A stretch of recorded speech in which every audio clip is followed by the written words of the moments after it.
Football is nearly back as the Bills report to training camp tomorrow. They begin on Wednesday at St. John Fisher University. Coverage of training camp on WGR, presented by Fecal Car and Joyce, your border attorneys, by Outlet Liquor. When you need to stock up, it's the place to buy a case. What's your outlet? And by The Barnes Firm. Car crash? You've got to call The Barnes Firm, 1-800-8-million. Around the NFL, ESPN's Adam Schefter reports that the Cardinals and quarterback Jacoby Brissett have reached an agreement on a reworked deal. 49ers general manager John Lynch said Brandon Ayuk is on a left squad designation as the team opens training camp. Lynch also said the team is expecting head coach Kyle Shanahan to be available to coach the season opener in Australia following a car accident on July 14th that resulted in multiple broken bones and required more than 40 stitches in his face. ESPN's Mike Reese reports free agent wide receiver DeAndre Hopkins is, quote, considering the possibility of a coaching career and is visiting with the Patriots on Friday.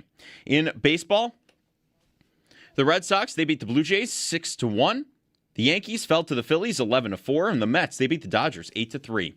Also, programming note for you today, Buffalo Spree's Best of 716 Best Local Radio Personality, Nate Geary, will be on the show today.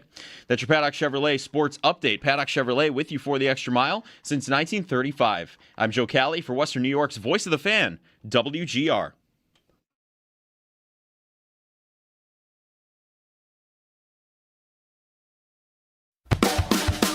It's your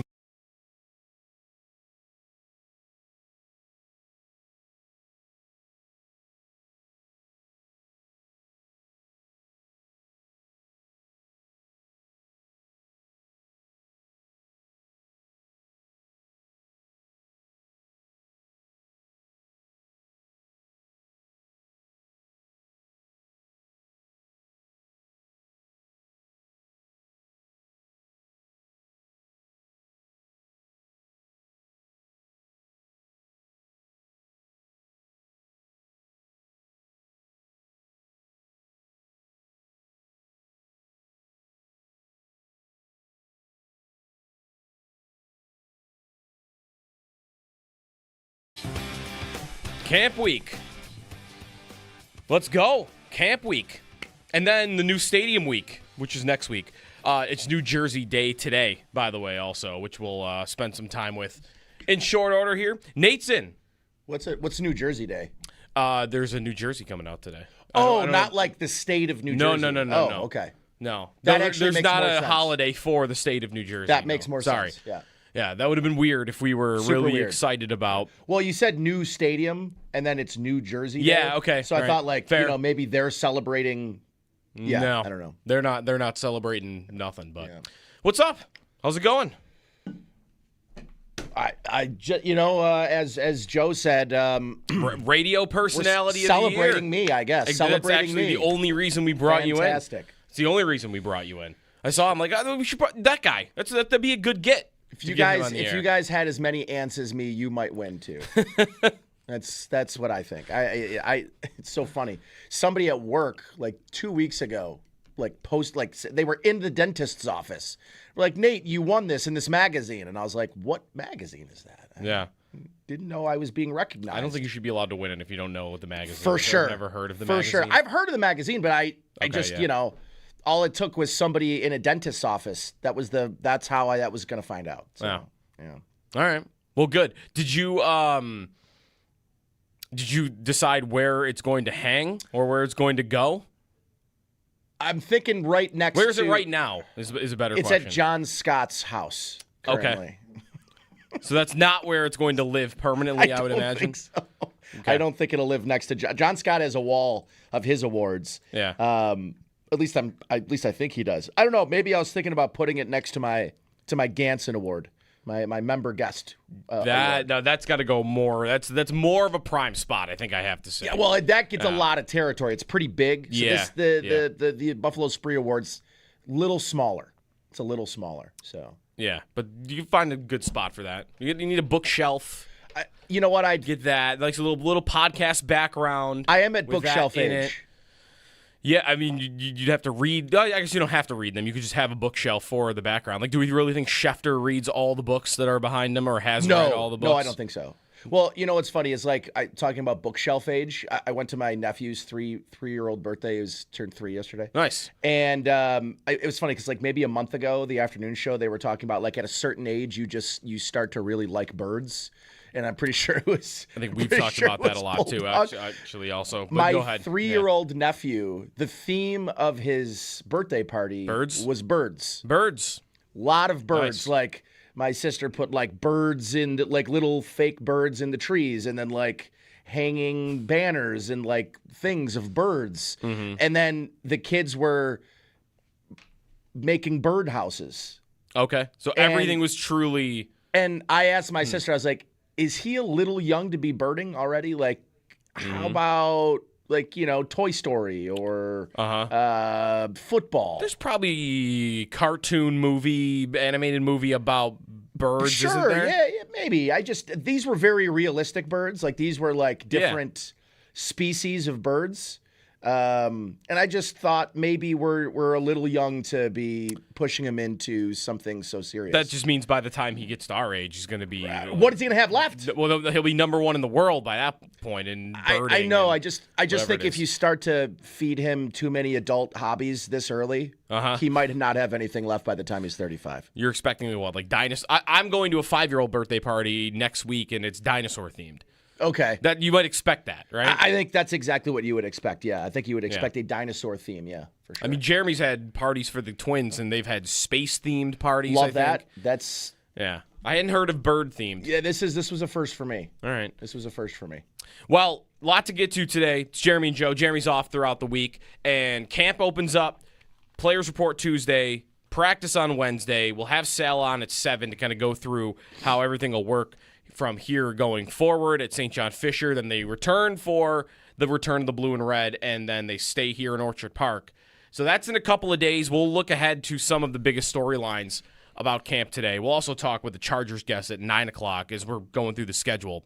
And it is tough to get a Chargers guest because it is early It's in the very morning early. Yeah. in California.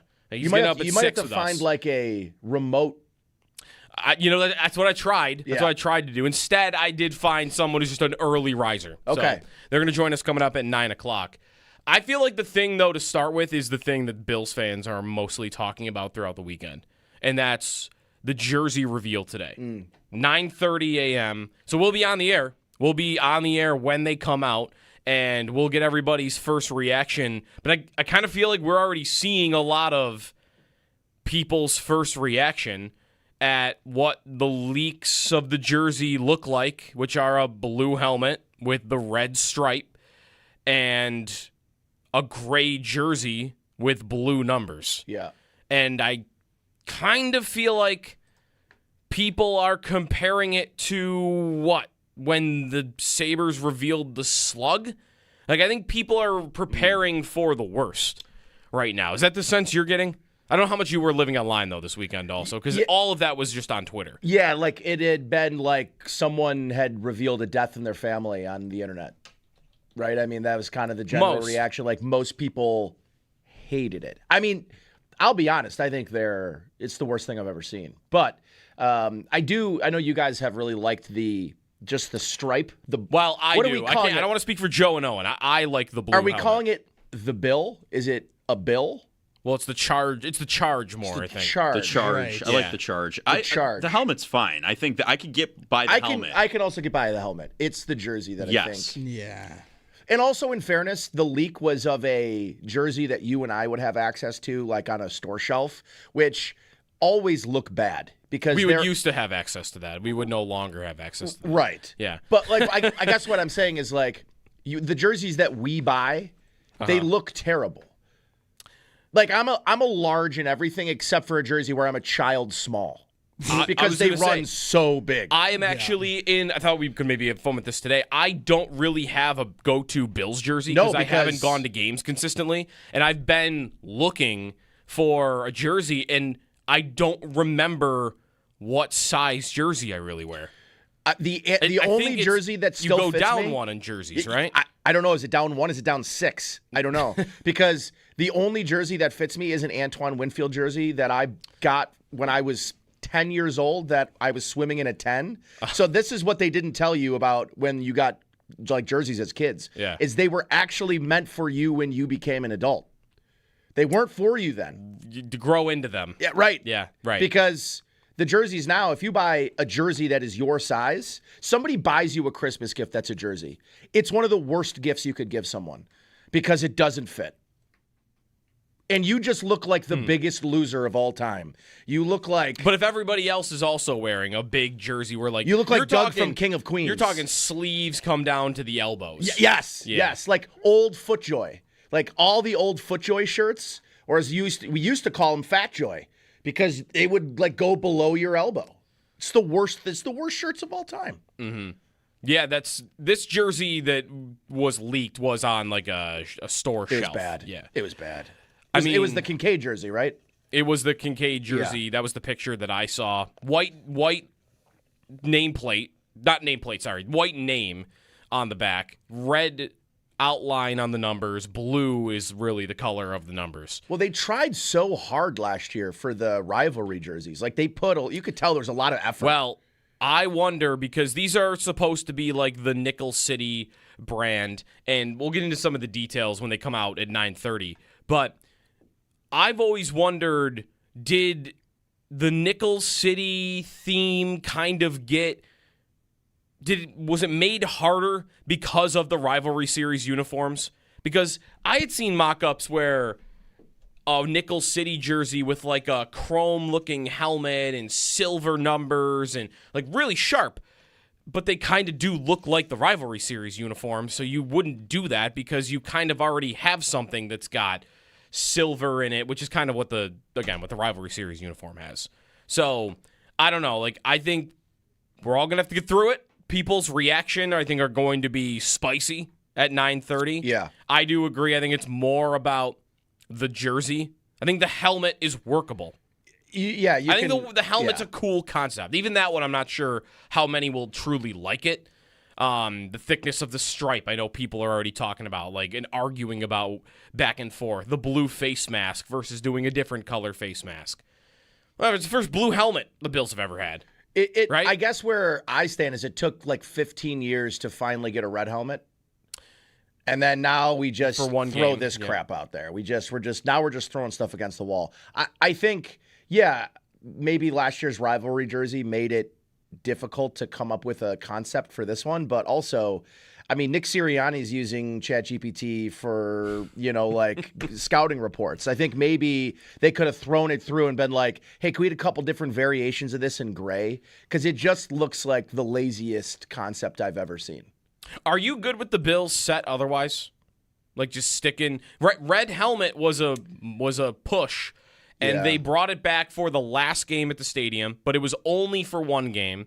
And they will release, I don't believe it's coming today, it's going to come sometime early in August, a schedule with all the uniforms on it when they're going to wear it. And I don't know if the red helmet is going to be involved in that. I believe they are allowed to. There is a rule in the NFL where you are not allowed to wear more than 3 different helmets in a given year. But because when the Bills wear the standing buffalo, I think also when they wear the rivalry series helmet, they've already got 3. That's not actually a different helmet. They are just replacing the decal on it. So in that way, I think that's only one helmet. That only counts as one helmet. It's not a uniform policy as much as it's a player safety policy. It's like, well, we don't want 7 different helmets that players are going in and out of. So I think the red helmet could still be on the schedule this year. Which I think people will want. I don't think people want to lose a red helmet game. No. In the name of this. I think the red helmet game is really important, especially because I want the red helmet with the white combo. I think they could probably do that. More than I even want it with the blue. White on white? Yeah, white on red. Red on white. What is your favorite color combo for them? Is it that's it? It's red, white, white? Yeah, that would from really, top to bottom? That would do it for me. Yeah, that would do it for me. What's your guys' favorite? I think mine's going to start with red also, but that's also what I grew up with. Yeah. I love what we got in the final game of the season. It was good. I really, it popped on TV. They had the red socks, too. It just was great. I think that's my favorite uniform combo for the Bills. It did look good. I like the Stormtrooper look, too. Just very clean. I would like that with the red helmet, though. I think that would be my favorite. If Okay. I got that one. I think everybody likes the red helmet. I think it's pretty universal, which is why we won't get it. And I like the white helmet too. Like I don't have a big problem, or really I don't have any problem with the white helmet. They've just, I don't know. I'm just bored. They've worn it for a really long time. Yeah. The set they currently wear as the home and the way has largely been the set with some alterations, right? Because they would have actually even switched manufacturers in there, right? Didn't they go from Reebok to Nike, yeah. to Nike? Yeah. And there was a point where they had the weird collar. Remember the weird collar? Oh my God, with yeah. The random white collar with the stripes of color in it.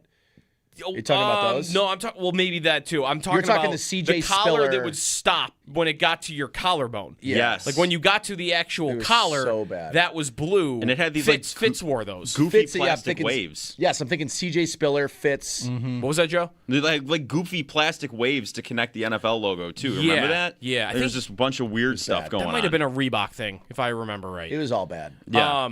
So like you've had these little alterations. The first run of Nike was it was bad. I don't remember the first run on Nike. That- Unless maybe that was it. That I think was it. That was That it. was Okay, it. that wasn't Yeah. the end of Reebok. That No. was the beginning of Nike. Because I have a Tyrod Taylor Yeah. Color Rush jersey that has that on it. So It's a great Right. jersey. yeah. I did like the Color Rush jerseys, the Reds. I did like those. I think those were fire. I don't know if those are going to be involved. I'm very interested to see the uniform schedule because they have these things that they've been wearing, but we don't know if it's going to continue. Like, do we know that red jersey is going to continue? And also, are they wearing it red on red? Did Because they wear the red last year? They wore it red on white last year. Right. they wore They red look on like white. they look like the old Patriots wearing it didn't like like that. it. I don't like it. See, I didn't kind of like liked it. that look. I don't care if they look like the old Patriots. Like I like that look. People The want the red only- helmet with the red jersey. When did they wear that last year? I remember 2 years ago against New England, they wore that combo. Was it against Philly this past year? It might have been.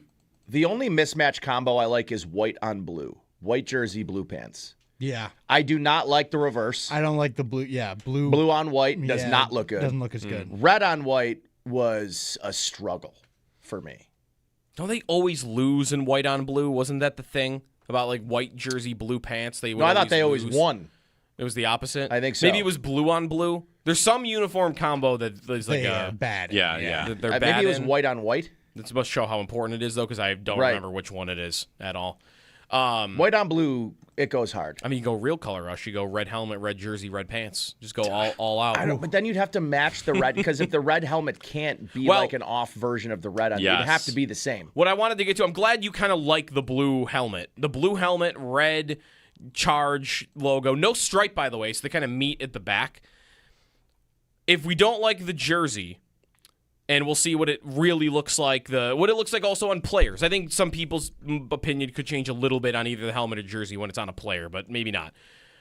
If you like the helmet, what would you want the helmet on? All blue to be the logo. Because then they're just essentially the Charging Buffalo. Because I like the Yeah. helmet. I would say if like 3 years went by and fans really didn't like the jersey, but they like the helmet and they want to keep the helmet around, but we got to use it with something else, what would you use it with? And I guess maybe you could use it with anything, other than maybe blue helmet, red on red might be a little much. Right. But like I think Yeah. most of their uniform fits, you probably could just throw this helmet on it, couldn't you? Or does something special have to come with it? I don't know. It feels pretty forced, if I'm being honest. I It feels pretty forced. We are we're pushing this. I was gonna say, I think if Because I like the helmet. I want to make the helmet work. if this jersey is as bad as we are all bracing Yeah. for it to be, this helmet goes down with the ship.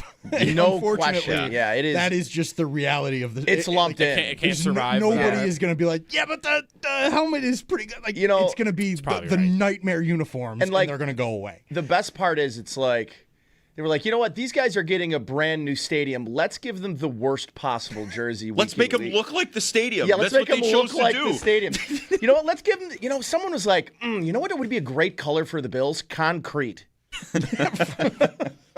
like what color is concrete? Let's use concrete. Especially when wet. 'Cause that's what this wet looks concrete. like. Yeah. Wet concrete. Well, there are leaked pictures out there. You can find them. It's not even the full-size helmet. And again, I think when they're on players, that's when we'll get everybody's official judgment. and that'll happen at 9:30, and then we might get a parade of calls. After I'm that, expecting Who are they angry putting the jersey or- on? Who's modeling this? I don't know. I mean, Josh is typically involved when they reveal You'll something want one like big this. guy. The Snowman is normally involved in these probably situations. Dion. Yeah, Or, probably or Dion. Dion Walker. Could be the other. It Wow. could be a What if they only revealed it with two big guys? Two Deons. Two Dions. Some- The Dions are going to be modeling this. They're going to model the uniforms. That'd be fun. I mean, who are their guys now to like who's on the season ticket image? Like Shakir is someone who probably models things Khalil, like this. Shakir, sure. Will they do more to get him in a Bills jersey and get people to see him in a Bills jersey? Could see that happening. Could see DJ Moore. Yeah, that makes sense. I just like that, Deion Walker and Deion Dawkins would be wearing the size jersey that is on the shelf, though. Like, that's the size Right. jersey they wear. All right. Well, we'll see. We get 3 hours until we get it officially, and I think the biggest thing that some of these AI mock-ups probably have wrong is the size of the stripe. Some of these accounts that are posting, hey, this is what I think it's probably going to look like based on the leaks. The stripe's too thin. Yeah, it's going to be on all of pronounced. those ones. Yeah, I think it's going to be a nice size. It's gonna be a stripe thick daddy. that's on the helmet. It's going to have some girth. yes. 803-0550 is Good. the phone number. Good. Get to a couple of training camp storylines in short order here. Sal's coming up at 7. Dan and NT, those first up. What's up, Dan? Hey, guys. Good morning. One thing I just want to bring up, I think everybody's kind of forgetting about, is the most important thing is the game that they're going to be playing when they're wearing these things, right? The last time they came out with the rivalry jerseys, everybody loved them. They thought they were so clean. I mean, I even bought one, right? And the problem was they got absolutely annihilated wearing them. They got embarrassed, and now I want to throw mine in the fire, right? And now I don't even want to see it again, right? If they're wearing these things and they absolutely take whoever they're playing behind the woodshed, I mean, everybody's gonna be like, "Oh, they need to wear these things every single game." I mean, it's funny how people work, but I mean, I personally don't care for the jersey. I don't like the helmet either, honestly. But I think that's at the end of the day, they need to win. I don't really care what they wear. Thanks, Dan. I think that is almost definitely right to some extent because I'm thinking of like some of the least popular jerseys looking back, and for the Sabres. Nobody looks fondly back on the yellow jersey at all. No. One, yeah, they were an abomination. Yeah. Two, they were the worst team in hockey both seasons they wore them. There was no winning whatsoever while they were wearing them. No, Whereas a lot of people didn't like the goat head when it came out, and now they wear it as an alternate, and a lot of people love it. Yeah, because we grew up with it, but also because we have a connection to it through great hockey teams, one that made the finals and the other one that should have made the finals, right? And that would help, I think. I mean, why are the Bills drought jerseys navy blue? Why are they so... A lot of PTSD there. Do people not like them? Yeah, it's that the design of them is pretty poor, but also they never made the playoffs wearing them. Yeah. And if they had gone on, if Josh Allen had existed 10 years earlier and had worn that uniform, they might be a little bit more popular, right? I still think the white with the navy blue shoulders is one of the worst things that's ever happened to the league, much less the Bills. Like that is With different, I think the numbers were a different blue. And I feel bad because they were like light the person immediately pops into my mind when I think of those jerseys is Ross Tucker. Okay. Because, like T.O. Yeah. Anytime you see him in a Bills uniform. Yeah. It's that terrible white jersey. See, when I think of T.O., though, I always picture him, this is good for me, I guess, in the 60s blue throwback yeah. that they wore That a was bunch actually that year. that was a nice fit. Yeah. With the standing buffalo helmet. Yeah, I would wear. But maybe that needs to be my new jersey for going to the new stadium. I need a new one. Can I find Go a get a T.O. throwback 60s jersey out there in the wild? That's going to run you some cash, I think. You think? I think that's going to run you some cash. I mean, because there's probably not many of them Right. available, if any. There probably aren't Find any. yourself like a good Nate Clemens jersey. See, that's going to be the Navy, though, and I don't want that, right? No, that's You got to get the did Navy he with the pre-exist Toronto it? series patch on. Wait. No, that is. What jersey now were they those are wearing? fighting words. What jersey were they wearing when he hit Brady so hard his helmet came off? Were they wearing? Okay, maybe he must predate the blue jerseys by at least 1 year because he's wearing The Rob Johnson, the 90s the Rob uniforms. Johnson jerseys. Yeah, Puma. That's what I call think. them. Yes. Wow. They wore Puma. They did for wear a couple Puma. of years. 803-0550 is the phone number. Laundry talk. 9:30 for the New Jersey reveal, and we will keep you locked in when that happens. And if you've got an instant reaction, call us in a couple of hours with it, or if you've seen the leaks and you've got a reaction to that as well.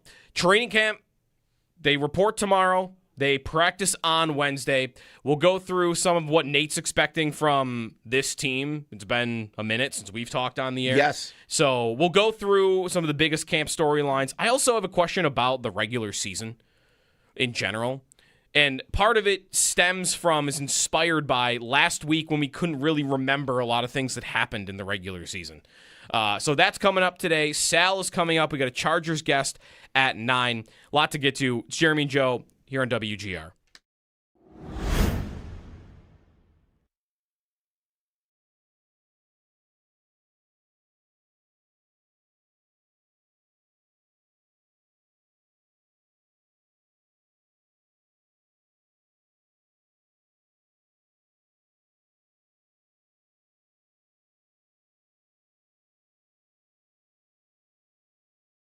I feel like the thing, though, to start with is the thing that Bills fans are mostly talking about throughout the weekend, and that's the jersey reveal today. 9:30 a.m. So we'll be on the air. We'll be on the air when they come out, and we'll get everybody's first reaction. But I kind of feel like we're already seeing a lot of people's first reaction at what the leaks of the jersey look like, which are a blue helmet with the red stripe and a gray jersey with blue numbers. Yeah.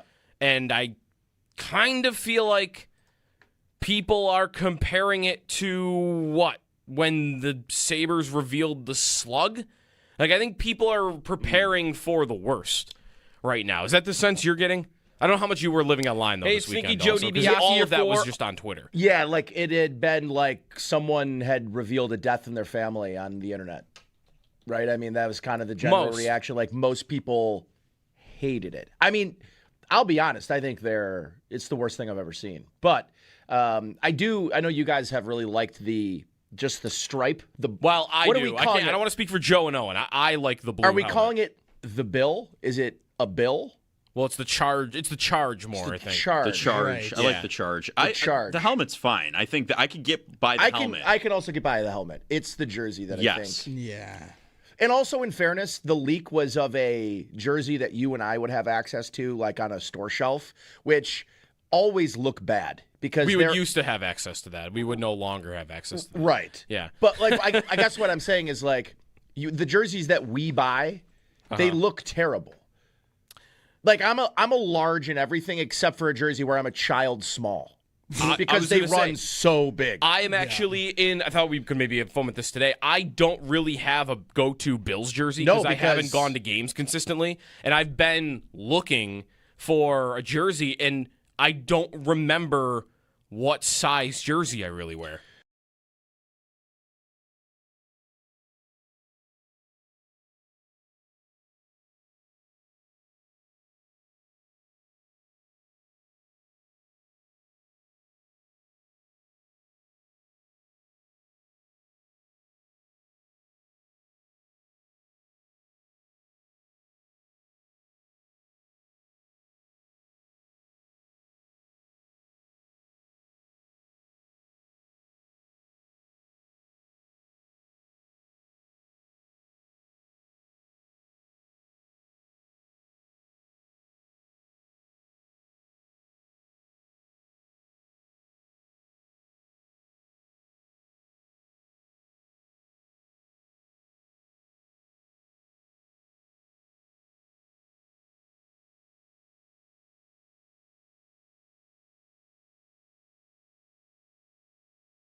Football nearly back. The Bills report to training camp tomorrow. They begin on Wednesday at St. John Fisher University. Coverage of training camp on WGR presented by Fiegel Car and Joyce, your border attorneys. By Outlet Liquor. When you need to stock up, it's the place to buy a case. What's your outlet? And by the Barnes Firm. Car crash, you've got to call the Barnes Firm. 1-800-8-million. Looking around the NFL. ESPN's Adam Schefter reported yesterday that the Cardinals and quarterback Jacoby Brissett reached an agreement on a rework deal. 49ers general manager John Lynch said Brandon Ayuk is on a left squad designation as the team opens training camp. Lynch also said the team is expecting head coach Kyle Shanahan to be available to coach the season opener in Australia following a car accident that resulted in multiple broken bones and required more than 40 stitches in his face. ESPN's Mike Reese reports that free agent wide receiver DeAndre Hopkins is considering the possibility of a coaching career and visiting with the Patriots on Friday. In baseball, the Red Sox, they beat the Blue Jays 6-1. The Yankees fell to the Phillies 11-4. And the Mets, they beat the Dodgers 8-3. That's your Paddock Chevrolet sports headlines. Paddock Chevrolet with you for the extra mile since 1935. I'm Joe Cali for Western New York's Voice of the Fan, WGR.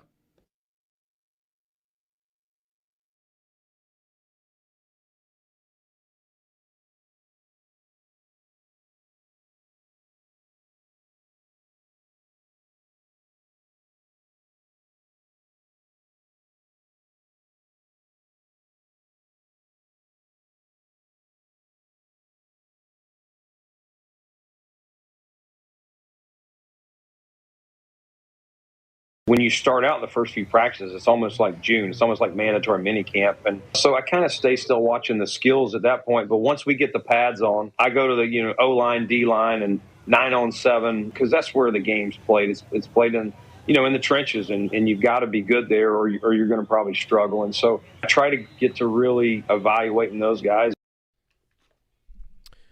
Brandon Bean, 2 days away. The Bills will be on the field.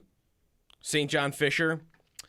Good morning. It's Jeremy and Joe. Jeremy's off this week. It's a pretty hazy-looking day out there right now, but it's dry, at least, and pretty warm For now. throughout the week. Yeah, for now.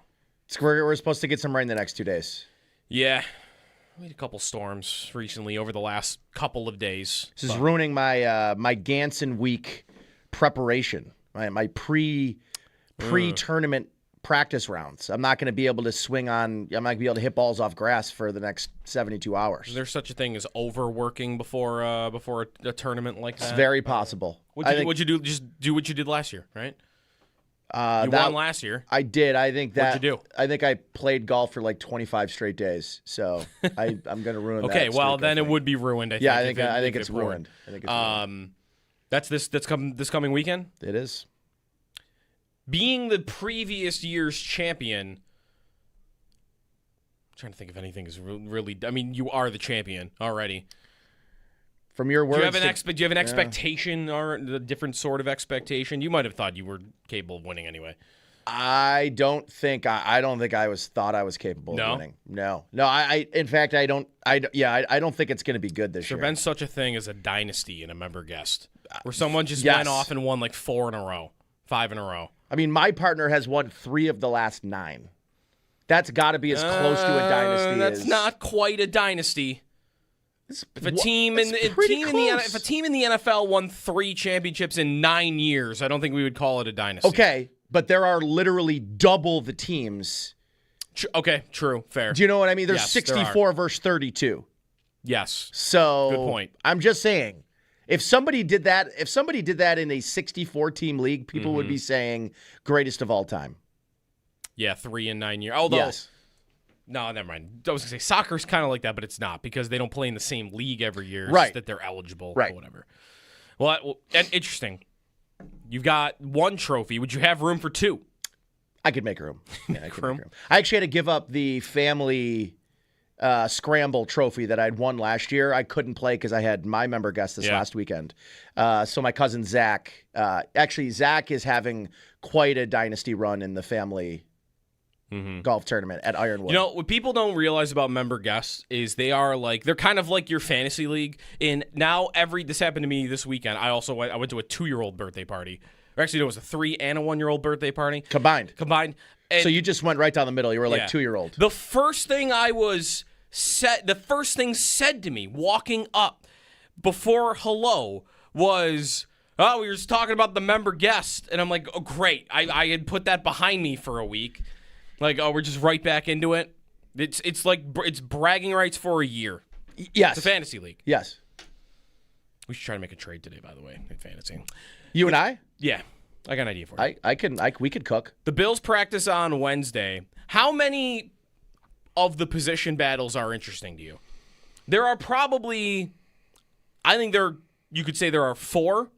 You've got left guard. It's hard to get really into a left guard battle. Sure. There's going to be a linebacker battle between Caleb Elamsor and Dorian Williams, if Dorian Williams can stay on the field, right? There's, I think, you could say cornerback 2. I was wondering that. That might be the most juicy. Davison Igbinosun against Max Hairston. Not Could be necessarily the biggest order. juice. That could be the juiciest one. Yeah. If it's actually a battle. And then I think maybe a third receiver, Josh Palmer versus Keon Coleman. I think that's possible that turns into a I mean, they're going to have 3 receivers in the field a lot. It was hard for you to say that with a straight face. Well, Yeah. in terms of it mattering, I think one of those guys is playing. Yeah. I think so Palmer too. is more likely, but Palmer dealt with an injury in the offseason. And also, I guess it could be someone other than those 2, but feels like they would be most likely. You think the corner battle is the juiciest? I think it is, only because I think the battle of linebacker, everybody thinks Elarm Zor is just like walking in as a 4th-round rookie and going to be starting in this defense. And I think that's pretty crazy. I also think it might speak to the confidence level of that position right now. I know, like, for me, if I were to look at one position group in the entire team, I would say that is my biggest concern as linebacker, because it didn't seem like they jumped on many opportunities to make it better. And Terrell Bernard's coming off a season where when he played, even when he wasn't, or maybe he was injured the entire time, but he looks like a player that's been hampered by long-term injuries, like injuries that are going to just kind of be there, like lower body injuries that, like the ankle, like I don't know if you've seen some of the pictures, like it's like a balloon. Yeah. And that to me just doesn't look like something that goes away. It's like so I don't know if he's lost a step. I would be really worried about what they're doing, because Dorian Williams, I know people like him, but he's largely been a special teams and a fill-in starter.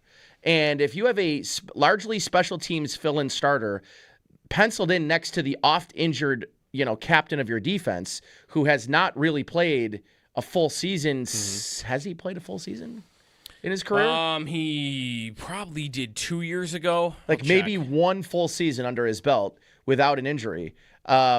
So I guess for me, if I think you're awfully reliant on your second 4th-round pick to be playing really meaningful downs for you. So linebackers, I think the biggest concern for me, and there's also to be said, like I think there are still linebackers. Shaq Thompson's still available, so it's not like if they get to camp and they're like, whoa, I mean we are not where we want to be here. Bobby Okereke is still available and a free agent. Like there are some veterans I think still available out there where if you're like break glass in case of emergency, there are starting caliber players free for you. But yeah, I would say I'm not bordering on concerned, but it's definitely a position I'll have my eye on, because I mean they're an injury away. Yeah. If Dorian Williams isn't 100% ready to start the season, from Joe Andreessen playing a lot of football. And I like Joe Andreessen a lot, but he's a special teams player. Are they an injury away anyway?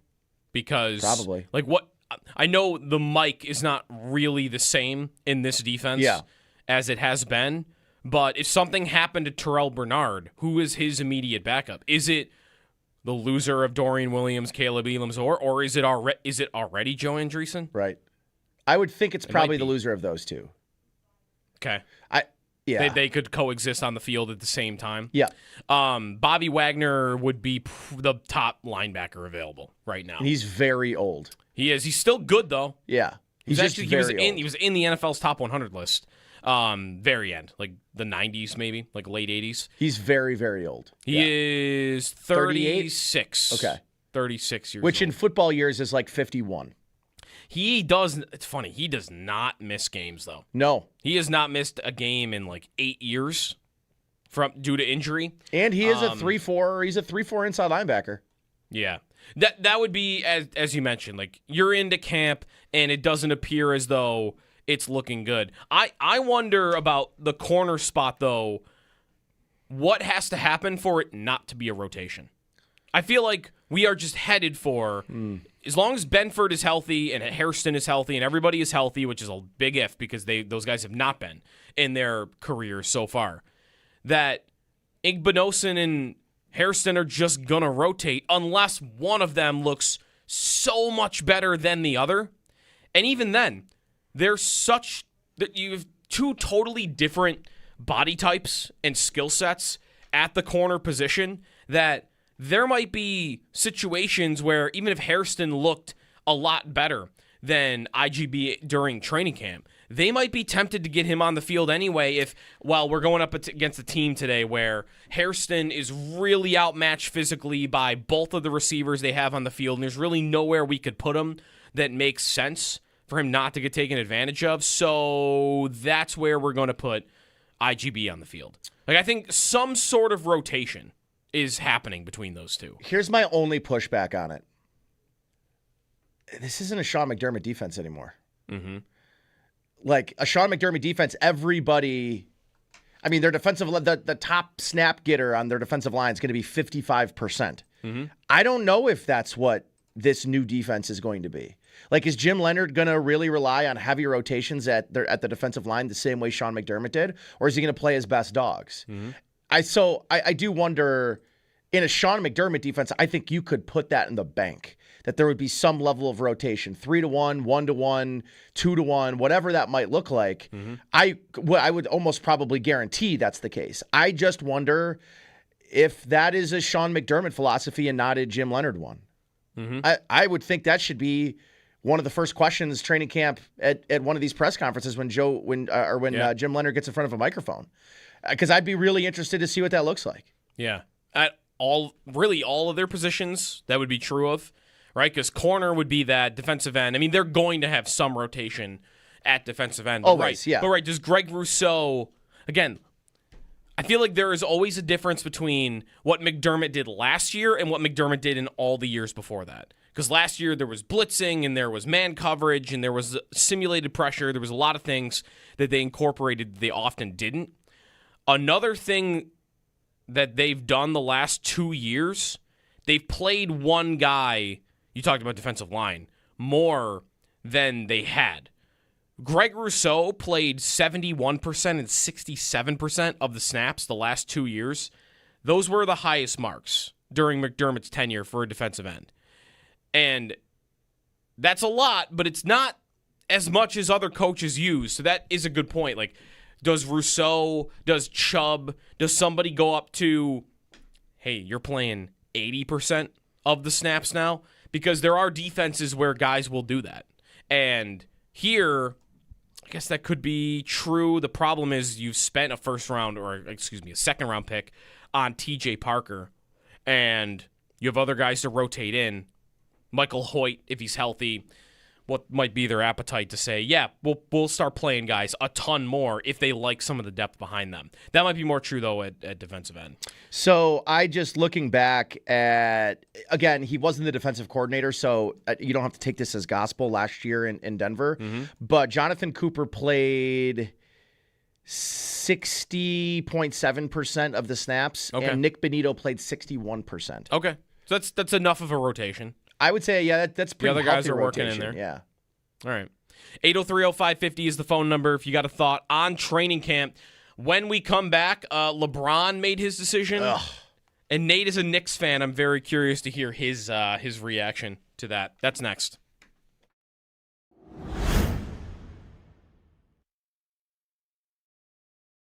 I feel like the thing, though, to start with is the thing that Bills fans are mostly talking about throughout the weekend. And that's the jersey reveal today. 9:30 a.m. So we'll be on the air. We'll be on the air when they come out, and we'll get everybody's first reaction. But I kind of feel like we're already seeing a lot of people's first reaction. at what the leaks of the jersey look like, which are a blue helmet with the red stripe and a gray jersey with blue numbers. Yeah. And I kind of feel like people are comparing it to what? When the Sabres revealed the slug? Like, I think people are preparing for the worst right now. Is that the sense you're getting? I don't know how much you were living online, though, this weekend also, because all of that was just on Twitter. Yeah, like it had been like someone had revealed a death in their family on the internet, right? I mean, that was kind of the general reaction. Like, most people hated it. I mean, I'll be honest. I think it's the worst thing I've ever seen. But I know you guys have really liked just the stripe. Well, I do. I don't want to speak for Joe and Owen. I like the blue. Are we helmet. calling it the bill? Is it a bill? Well, it's the charge. It's the charge more, I think. The charge. Right. I like the charge. The helmet's fine. I think that I could get by the helmet. I can also get by the helmet. It's the jersey that I think. Yeah.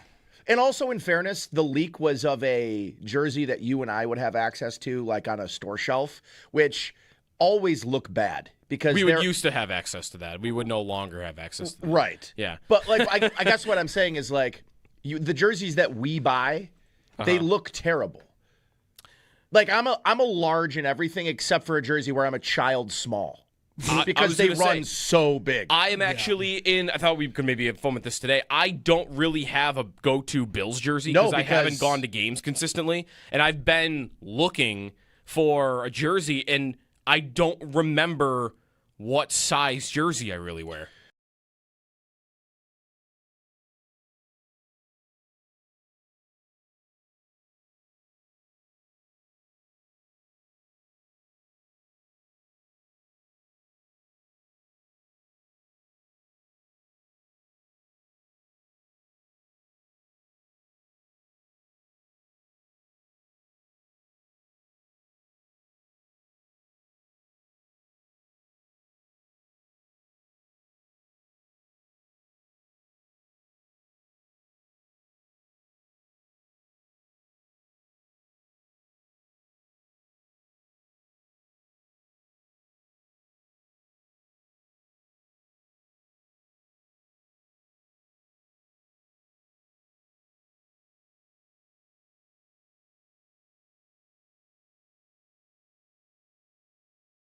I think the battle of linebacker, everybody thinks Elarm Zor is just like walking in as a 4th-round rookie and going to be starting in this defense. And I think that's pretty crazy.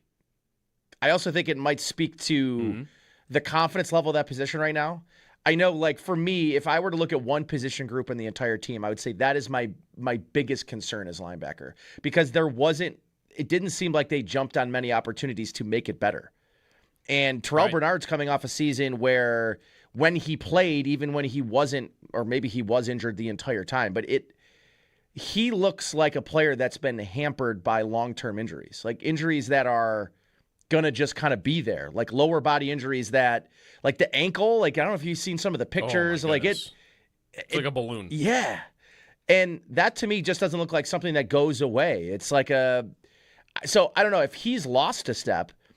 I would be really worried about what they're doing, because Dorian Williams, I know people like him, but he's largely been a special teams and a fill-in starter.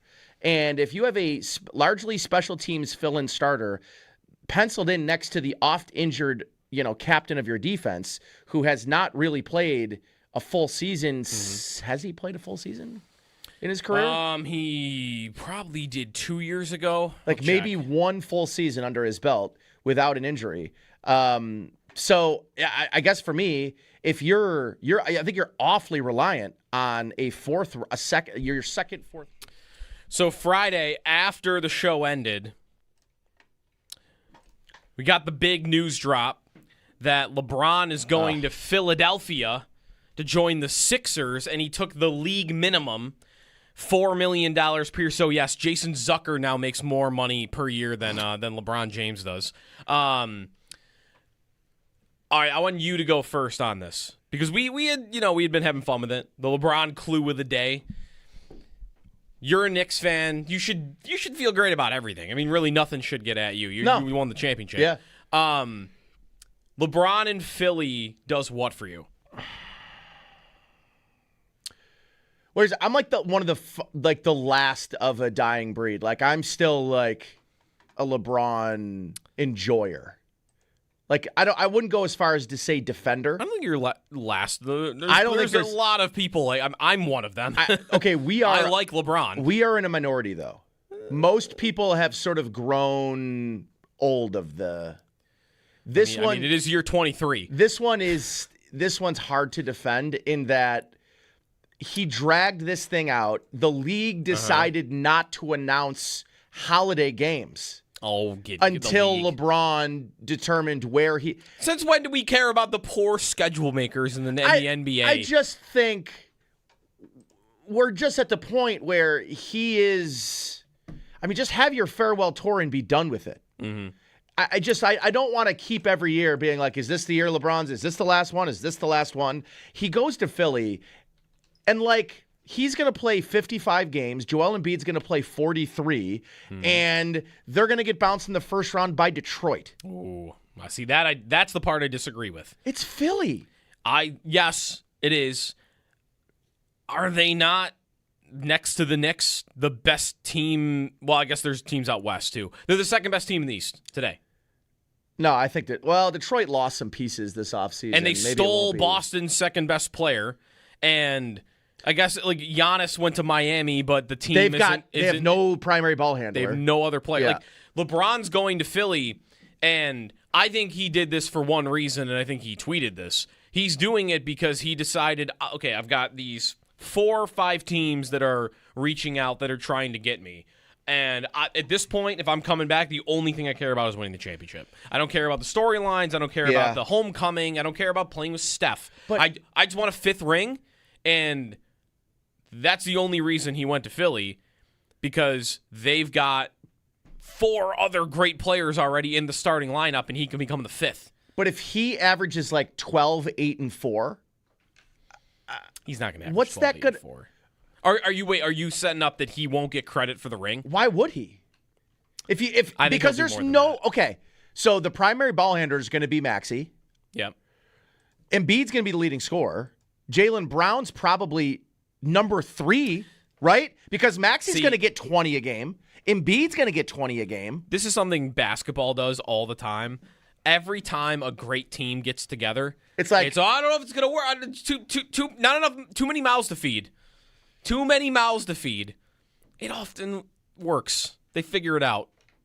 He's also pretty unselfish as a player on the court. He's a passer. Sure. So I think he'll figure it out. It's going to be a weird look, though. Yes, it will be. I would agree.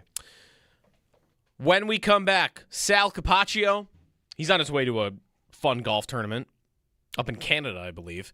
But we'll talk a little bit about how the week will work, camp, injuries. What injuries are we watching heading into camp? Sal next here on WGR.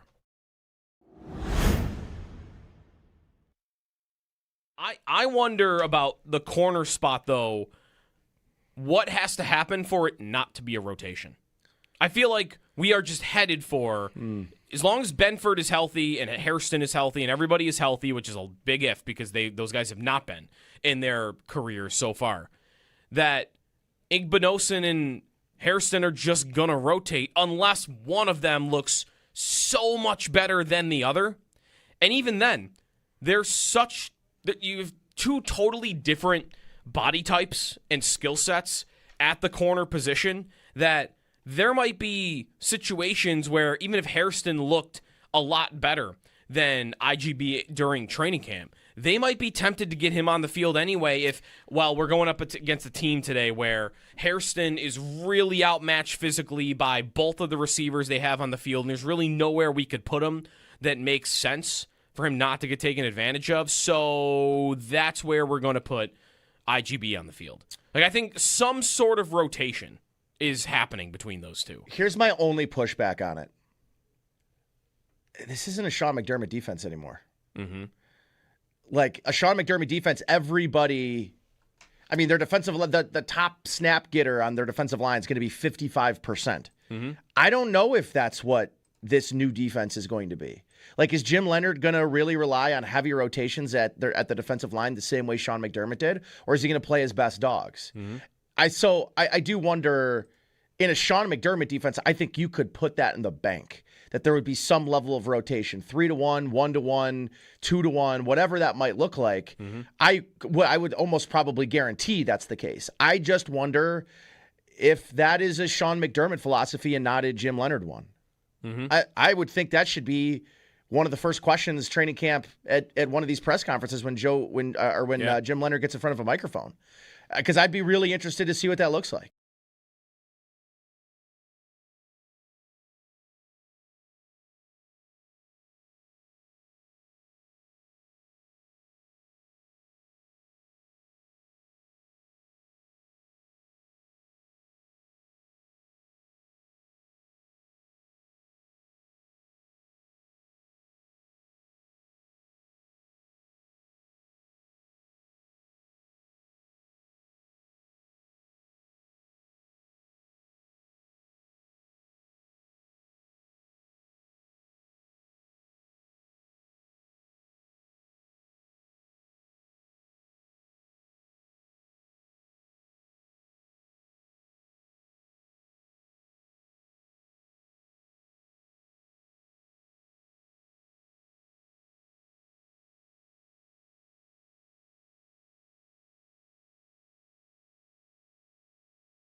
Football nearly back. The Bills report to training camp tomorrow. They begin on Wednesday at St. John Fisher University. Coverage of training camp on WGR presented by Fiegel Car and Joyce, your border attorneys by Outlet Liquor. When you need to stock up, it's the place to buy a case. What's your outlet? And by the Barnes Firm. Car crash, you've got to call the Barnes Firm. 1-800-8-million.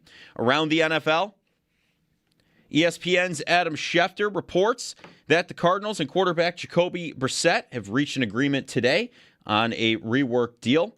49ers general manager John Lynch said Brandon Ayuk is on a left squad designation as the team opens training camp.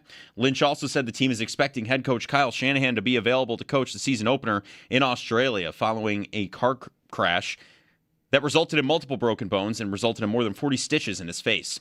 ESPN's Mike Reese reports that free agent wide receiver DeAndre Hopkins considering the possibility of a coaching career and is visiting with the Patriots. In baseball, the Red Sox, they beat the Blue Jays 6-1. The Yankees fell to the Phillies 11-4. And the Mets, they beat the Dodgers 8-3. That's your Paddock Chevrolet Sports Update. Paddock Chevrolet with you for the extra mile since 1935. I'm Joe Cali for Western New York's Voice of the Fan, WGR.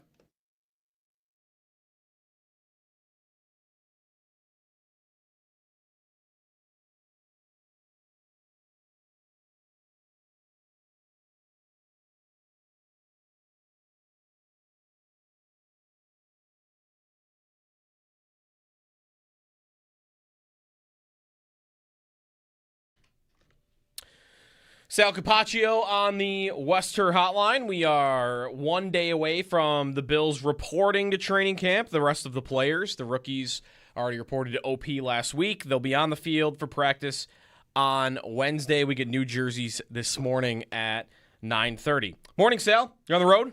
I'm on the road, yeah. Headed on the QEW up to Toronto. Every year I take part in the charity golf event for Zach Hyman's foundation. Zach plays for the Edmonton Oilers, of course. He is from the Toronto area. He's a big Bills fan, so we've gotten to know him and his family, and really, really great people and a great cause. And I'll be up there with Carlo Koliakovo playing golf today, our guy from up in Toronto. We talk to a lot, so Carlo and I and a few of the other Toronto media people. All right, nice. Are there any different rules about golf up in Canada? Anything that comes to mind? No, I think that whatever the exchange rate is, if it helps your score, you can probably do that sometimes. It's actually, by the way, we played Oakdale, where the Canadian Open was the year that in the 1 year. Remember his name escapes me when the Canadian won it. Nick Taylor. Nick Taylor. Yeah. Yes, and he had like a 67-foot putt, right, or something like that. Yeah. So the year after that, when we played up in this event, they had people on the 18, and they had the spot where he hit it, and everybody got a chance to try and hit it from there to enter in for some like really big prize. And like then if you got closest in your group, you are also entered in or something like that. It was pretty cool. Nice. I didn't make it, of course, but it was good. It was fun. It's like recreating the Bryson shot at Pinehurst number 2 out of the bunker. That's exactly right. Cool. Yes. So, Sal, the week that we're about to get for the Bills, we know the jerseys are coming out at 9:30, but for the players, I mean, really, camp starts tomorrow, kind of, but like, let us know how the week kind of unfolds and the differences, right? Because for fans that are attending, I know there aren't as many practices to attend. There's a different start time. I don't know what beyond that will be different, but kind of what we're headed for this week. Yeah, so this is an hour earlier now than what you're used to for the last 9 years, 10 years with Sean McDermott, 9 years. It's going to be 8:30 a.m. practices, 8 a.m. press conferences. Every day there's a different press conference to start off. Joe Brady will be the first one. In fact, Wednesday, after the first practice, you will also hear from Brandon Beane, but that won't be normal. That's just after the first practice, an update on just things, roster, whatever, else comes to mind. And then, the coordinators will rotate their press conferences every morning. That's going to be 8 o'clock, 8:30 practices. And then, a couple days on, a day off, couple days on, day off, basically. And, they're only out there for 7 practices, and then it's back here in just over a week for the return of the red and blue. As far as practice structure, anything that changes, that remains to be seen. We don't know until we see it. Mm-hmm. I would just say, though, people ask me all the time, what's the difference, between Sean McDermott and Joe Brady? Look, I've been around football a long time. I've been through, 4 head coaching regimes now. Practice generally looks the same, guys. You might have, different periods of, like, if you really concentrate on when they're doing red zone or when they're doing field goals or something like that, practice generally looks the same from coach to coach. Energetic, music's playing. You're just trying to get your work in, right? So I think that a lot of the stuff that's different is more behind the scenes.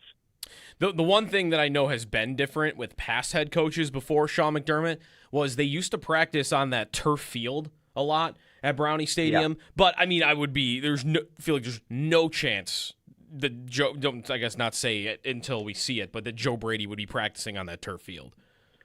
It's a good point. I would agree with you, but until we see that, we don't know. And right. You never know. Like, you hope all the fields. I know they redo the fields, and there was something going on with the field.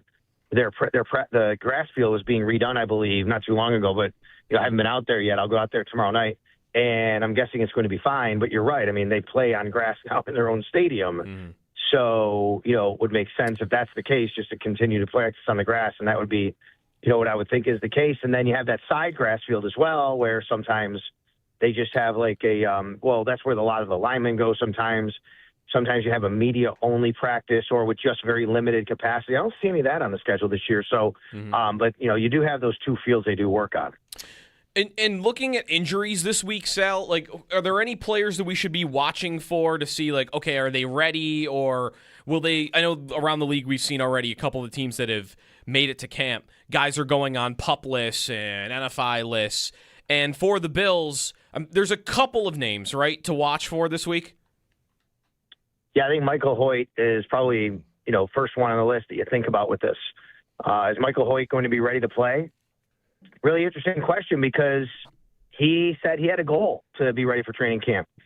But he also, was very acknowledging that, he's not going to, he can't, push himself so hard that he puts himself in a dangerous position. So we'll see if he's ready.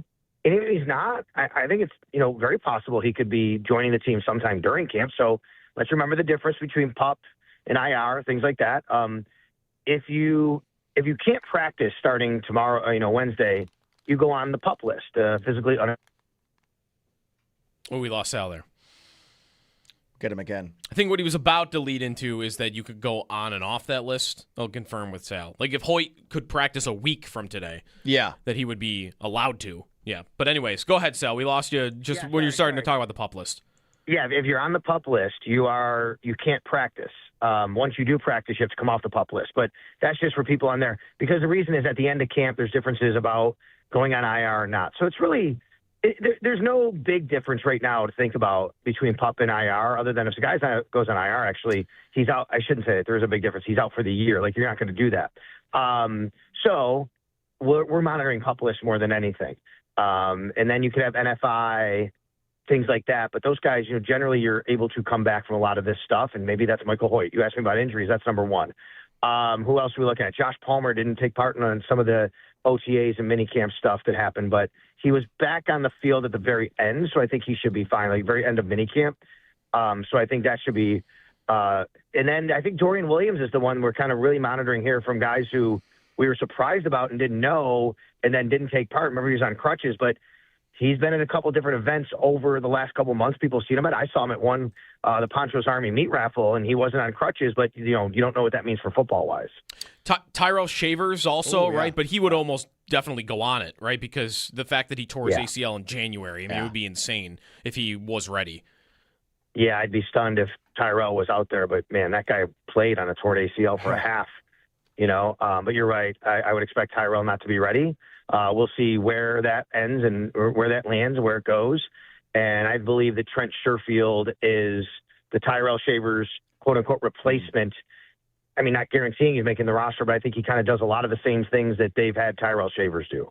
I wonder, too, Sal, like with the decision with Michael Hoyt, how much of it, too, maybe is contingent on them having the numbers they have on their defensive line in an edge right now? Because I think if you are, Brandon Beane, if you're Joe Brady, I think how important Michael Hoyt is, especially as maybe the most ideal fit for this defense in terms of just scheme that he really fits into playing well, that 3-4 edge. I wonder, because of the numbers they have at edge right now, if maybe they try to slow play Michael Hoyt. Because, I mean, him playing and showing up in minicamp and being on camera with reps, I think was really promising. But I do wonder if maybe there's a desire to slow play him and an ability to, just based on the numbers they have at edge. Yeah, that's a good point. I mean, that's why you're the radio personality of the year from Spree Magazine, Nathan. Congratulations. It's a good point. They do numbers, and you don't want to rush them. I do think that, they're going to slow play it if they have to. They'd love Michael Hoyt to be out there. He'd love to be out there, but there's no rush. He knows what he's supposed to be doing. He's still been working in the meetings and things like that, getting ready. You have numbers. You have guys who can, and you have guys you want to see. Mike Dana, they just signed him, in the offseason, right? You want to see TJ Parker, and you want to see Javon Solomon in a new role here. So you definitely have guys you want to see, and you'd love to see Michael Hoyt out there. But you're right. I think with the numbers they have, they've protected themselves and not have to force him to be on the field to rush him. Is there anybody? Maybe I'm looking at the roster. Maybe this isn't even worth it, because remember last year, Sal, we talked all about hey, how are they going to manage Joey Bosa? All the injuries he's had in his career, and are they going to limit reps? Or are they going to wrap him in bubble wrap? And I feel like they didn't really end up doing that. I was thinking that with Bradley Chubb, but Chubb is now a full year removed from the injury that cost him an entire season. So I don't imagine there's going to be any limiting of him. Like, if he's good and ready to go, you would do that.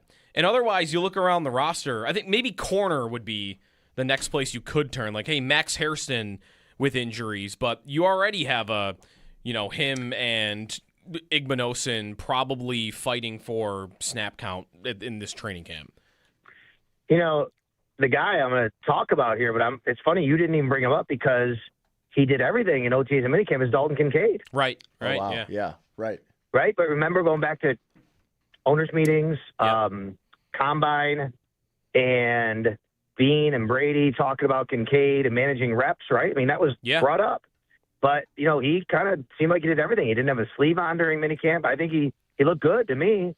But you do wonder, like, does he get a day off here or there, right, when you're kind of going through everything? Is he a guy that you kind of back off on, just kind of make sure that he's good? And I think that'd be understandable. Now, look, if that happens one day and we're 5 days into camp and all of a sudden you see Dalton Kincaid took a day off, people are going to be, come on, give me a break. Here we go again. I get it. That's the reaction. But, again, they're going to play this. They're going to play the long game here with a lot of these guys, and we'll see about that. Yeah, I mean, maybe I don't think Max Hairston would be in that boat right now. I mean, he did everything in OTAs and minicamp. He had the injuries he was coming off of last year.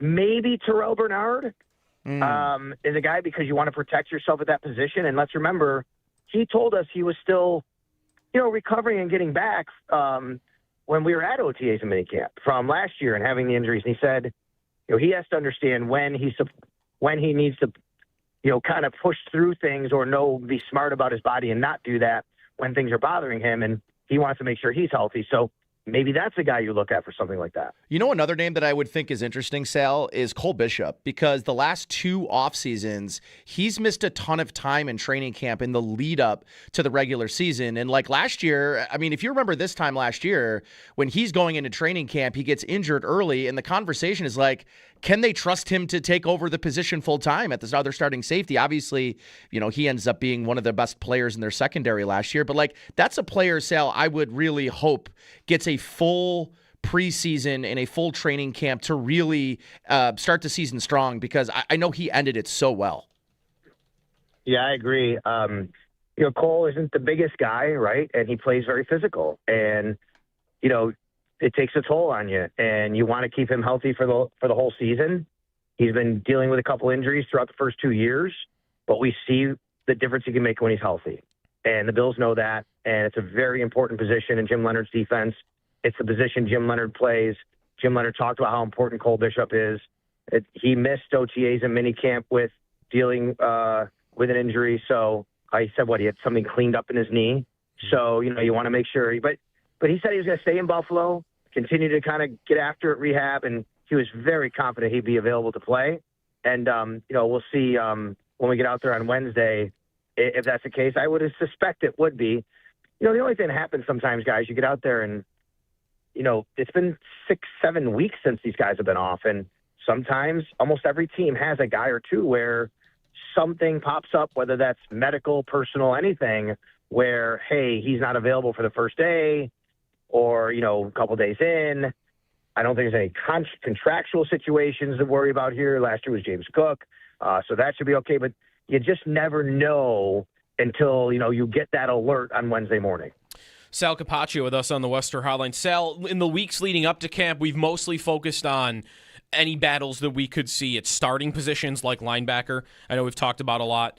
What about down the roster? Like, we'll figure out as camp goes on, what the numbers will look like at each position. I want to start here, though, on offense. Are we going to have a competition at backup quarterback, or do you think that is Kyle Allen's job?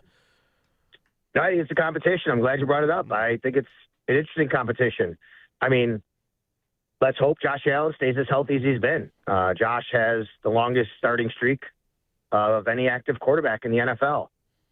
Because I believe the Phillip Rivers thing was kind of weird, but now he's not playing anymore, right? So he can't count that anymore. But yeah, he does. Knock on wood, that'd be great. So it's not a position you think about too much, but you never know. During games, Josh has had to leave for a play here, play there, a few plays. And now you have Mitch Trubisky gone. He's in Tennessee. Kyle Allen is back. but I know this organization really likes Shane Buechele. He is tough competitor, and he's been with them now and left and came back and had a chance to go to Kansas City and get a bit of a paycheck to play a little bit last year. I think Shane Buechele is going to have every look at trying to win that backup job. I'd still put Kyle Allen maybe a little ahead of him, but I do think there's going to be a competition there. This will be his 4th year with the team, Buechele. Yep. Which obviously is a lot. Down the list at receiver, is that a special teams battle? Because what I was going to also get to here is who their returner is and who might be a candidate for that. I know Mecole Hardman will at least be one of the names mentioned there. Last night, little plug here, Matt Bove and I did It's Always Game Day in Buffalo. We did a live pod, but it lives, people can. He's like, you really should go listen because I'm out. Go listen to my podcast. Because I'm done here. I'm out. Go listen to Always. Sorry, go ahead, Sal. No. Sorry. Anyway, sorry. Yeah, sorry about that. I don't know what happens here. You guys know the way it goes when you're up in here. For a moment, you are calling back at light speed. I don't actually know how it's possible how quickly you are getting back on the phone. Like, it would take me longer to dial the number. I get a beep, like, beep. I'm like, I'm down. Bam, I hit the button. Okay. Anyway, we did a pod, and actually, I asked Matt a question. I said, who returns the first punt of the season for the Bills? I'll ask you guys the question. Who returns the first punt of the season for the Bills? I think right now I would want to bet Shakir. I think. I mean, I'm not really confident in saying that. I wonder anybody else I mention here, Sal, I just don't know what the odds of them actually making the team are. I also maybe want to point this out, Sal, is I said this earlier about rotations at the other cornerback position, is I'm trying to reprogram my brain that this is no longer a Sean McDermott team. So there might be a different philosophy at punt return than there has been in years past. And I don't know that I've necessarily taken that into account, but I don't know. I think part of me wants to think it might be Mecole Hardman. Would it surprise anybody if it was like Keon Coleman? I think all those answers are valid. Matt's answer, a little, tease here, was Mecole Hardman. He said even if it doesn't make the roster, you could always elevate him right from the practice squad. And I think that's right. You could do that. But to your point, then your question is, does he make the roster? Is it a special teams battle? I think it is. I think you have to account for the Shavers, Sherfield thing I talked about earlier. And I just think that, Josh Palmer has to prove that he can stay healthy and make a difference, or you could move on that and save some money. And I think that's a very real thing that needs to be monitored. The other thing, not that this is the sexiest debate of all time, but I'm looking at the roster right now, like depth position battles. Who ends up being their backup lineman? Because they signed 2 veterans in the offseason, Austin Corbett, Lloyd Cushenberry. They are bringing back Tylen Grable. They draft Jude Bowery in the 4th round. Like, maybe could all those guys make the team, or is that too many? I didn't even mention Cedric Van Pran Granger or Chase Lunt. Like, that's a lot of linemen that I feel like you could see any of them making the team. I mean, Cedric Van Pran Granger's in a tough spot. He's just a center, really, and they just re-signed Connor McGovern. I mean, if you're looking for a trade candidate, I would put Cedric Van Pran Granger on there if they could get something for him, because maybe there's no spot, because they do have Lloyd Cushenberry they signed, as you said. He's played with Joe Brady. Austin Corbett can play both guard and center. It doesn't mean they have to move on from, Cedric Van Pran Granger, but, where's he going to play at this point? And, you could definitely just have him as a backup center, no doubt. But I think that there might be just too many guys for spots. I do think Chase Lunt is a guy that's being overlooked and not talked about enough. They liked him so much last year. They kept him on the roster. I think they like his versatility. And then, of course, you do have Tylen Grable, who has been that swing guy. You did lose Ryan Vandermark. And, Jude Bowery is a guy they like, and he's a draft pick. He's going to make the team. Where does he play? Probably guard. So there's some interesting spots there. I think Chase Lunt's a guy that I would kind of think right now that they like, as part of the rotation, but there's certainly a lot of competition. Sale, one of the things that I think has been the topic of every, I've played golf over the last couple of days with some people, and always I think the first question has been like, what's DJ Moore going to do this year? I think everyone's sort of asking what DJ Moore's role looks like. Is he the number 1 receiver? Is this going to be like Stephon Diggs? What are your expectations for him going into his first season? I think if you just look at the salary and what they've committed to him money, dollars and cents wise, Sal, they're certainly treating him like he's the number one receiver in this offense. I guess it's just been a while for me about what that even looks like in a Joe Brady and Josh Allen offense. Yeah, I think he's clearly the number one on this team. Now, I think Dalton Kincaid is also a quasi number one receiver, though he's a tight end. He's a guy they're going to throw the ball to a lot. Is the guy that they committed the resources to. He's been with Joe Brady at 1,300 yards with Joe Brady several years ago. I think it was about that. And I think that he's going to be kind of their money guy. He can win on all levels of the field. He can win horizontally, vertically, and he's one of these guys like a stuff elite traits on these certain like size or speed, but he's so good at everything. And that really stood out at OTAs and minicamp. And I do believe that he's going to be like heavily featured, if you want to call it that, in this offense. Now, doesn't mean they're not going to go away from their everybody eats mentality that they like to preach, but that means everybody's got to do their job. We don't want to rely on one guy, but I think they went out and got him for a reason, guys. And the reason is because I think they lack that number one guy to look at in those crucial situations. And I think he's going to be the guy they do that with. Sal Capaccio on the West Her Hotline. All right, thank you, Sal. Enjoy the tournament. We'll talk on Wednesday. All right, guys. Thanks a lot. All right, Sal up there in Canada for the tournament from Zach Hyman's Foundation today at Oakdale, and we get rolling towards training camp. A backup quarterback battle. Sal mentioned week one, talking about who is going to return punts, and it made me think of, and I was thinking about this yesterday because I was watching highlights of the final drive of the Ravens home opener last year. Yeah. And it reminded me how much week one is a liar. It is such a liar. Like that. Think about that game for a second.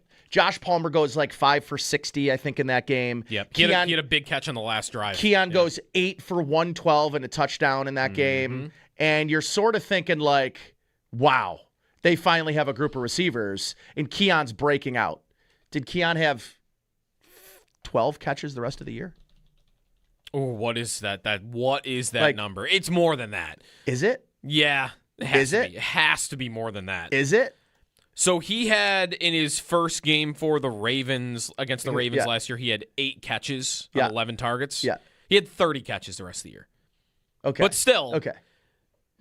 He had... So only slightly more than double of the 12. I mean, what percentage of that did he have in week one? But no, the point is right. They also looked like an air raid offense that they could be because they needed it. Yeah. Right? Like they needed to become that. They got run on a lot in that game. Yeah. That ended up holding up. That is true, but I think we knew that going in anyways. But that is true about the NFL in general, isn't it? Like there are games every year in week one where you're like, wait, what happened? Yeah. Oh, this team's going to be good? And no, week one's a liar. They're not. But not always. Again, listen, the Colts last year, remember they smashed Miami in week one? Yes. And it was, Daniel Jones. I'm sure I said it that week. This is week one nonsense. Don't expect Daniel Jones to do this a lot. And then he had a really good year. Yeah. They were going to be a playoff team until he got hurt. So... it goes back and forth. The Bengals always lose in week one. We know that. That happens in week one. It'll happen again. We have a Wednesday week one game this year. Is that the Australia? No, the Australia game is on Thursday. The Wednesday game is so that the Patriots and Seahawks can be the opener. Okay. Is that in the U.S.? That is just in Seattle. Okay. Yeah. So Seattle, New England on Wednesday of week one at 8:20. And then the Thursday, we get the game in Australia between the Rams and the Niners. A lot of good football. Do you know that... The Niners with Kyle Shanahan, who I'm like, is he going to be able to go to Australia with a severe concussion and facial injuries and ribs that are broken? And, I mean, that's a bad car accident that he Yes. Did I hear correctly, though, that yesterday was the last Sunday without football this year? That's if you're doing the preseason is football. I am. It's really not. It's football. Wait, that also can't be right. It. There's no preseason game this Sunday. The Hall of Fame game's not coming up this Sunday? When's the Hall of Fame game? Is the Hall of Fame game this Sunday? Am I just learning this? I think it might be. I think it might be. Thursday, August 6th. Okay. That's not even a Sunday. So that guy was who lying. tweeted this? I don't know. Somebody tweeted it. Maybe it was one more Sunday without football. Maybe this Sunday's the last Sunday without football. Yeah, because there is no football this coming Sunday. This Thursday's the last Thursday without football. College football wins week 0. That's probably a while away, right? Yeah, I think it's a little bit. It's still July. Did we get rid of week 0? I don't like how we're erasing July now. We're not erasing July. We're going right to football. Golf season's not over. I'm not rushing us to the preseason. Good. I mean, I'm excited about camp and about the blue and red scrimmage. But like, I'm a season ticket holder this year. I think we're looking to sell our preseason tickets. Like, we've really been debating. Heard it here first. We've been debating how to do that. Like, what do we really care about being first for? I care about the blue and red. Like, I want to be in that stadium for that first ever event, and I think I want to be in there for the opener. And if I tell you, okay, I was there for the first event at the stadium as a season ticket holder, and I was there for the first Bills game, think if you say the first Bills game, it's the Lions game in that stadium, right? It's not the preseason opener. Or am I wrong? What's the first Bills game in the stadium? What's going to be remembered as the first game? You think it's going to be the preseason game?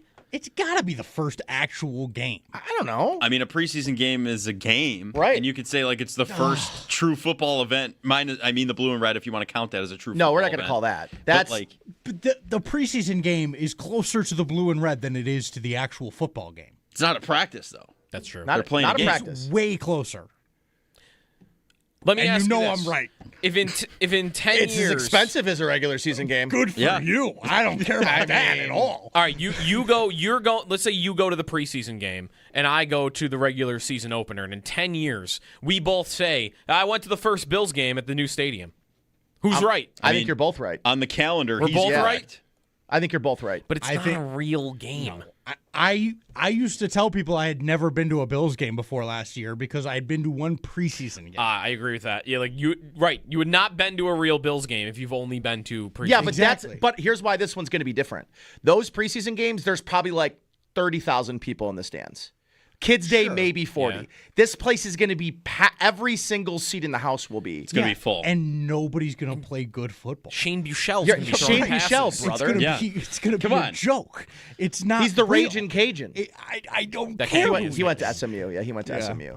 So. Ray Davis is going to hit 300 yards on the day. Come on. Maybe. No, not Frank Ray Gore, Davis. It's going to baby. be Ian Frank Wheeler, Gore. who's the Frank fourth Gore string Jr. running back. Frank Gore. Jr. I'm trying to think. You know what I might want to do to figure this out? When people last year were giving us their memories of the old stadium. Is that what we're just calling it now, by the way? Just the old stadium? Well, the it's Ralph. gone. The Ralph. Yeah, it's gone. All right. So when people were giving us their memories of the Ralph, when they were telling us, I was at the first game in the new stadium, at the stadium, what game they were referencing? It was the Bills-Jets opener. I remember taking all those calls. It was the home And that was a opener, regular season And opener? that was Yeah. the regular season opener. See, I think, again, though, this is where maybe both are going to have a case because I also do remember a few people calling in, like, I was there first game, the county fair was happening, and Washington returned a kick on the opening kickoff. I do remember that, too. You're right. Opening kick, by the way, on the first thing at the stadium. Let's hope for better than that. Yeah. What would be the best first play at the new stadium?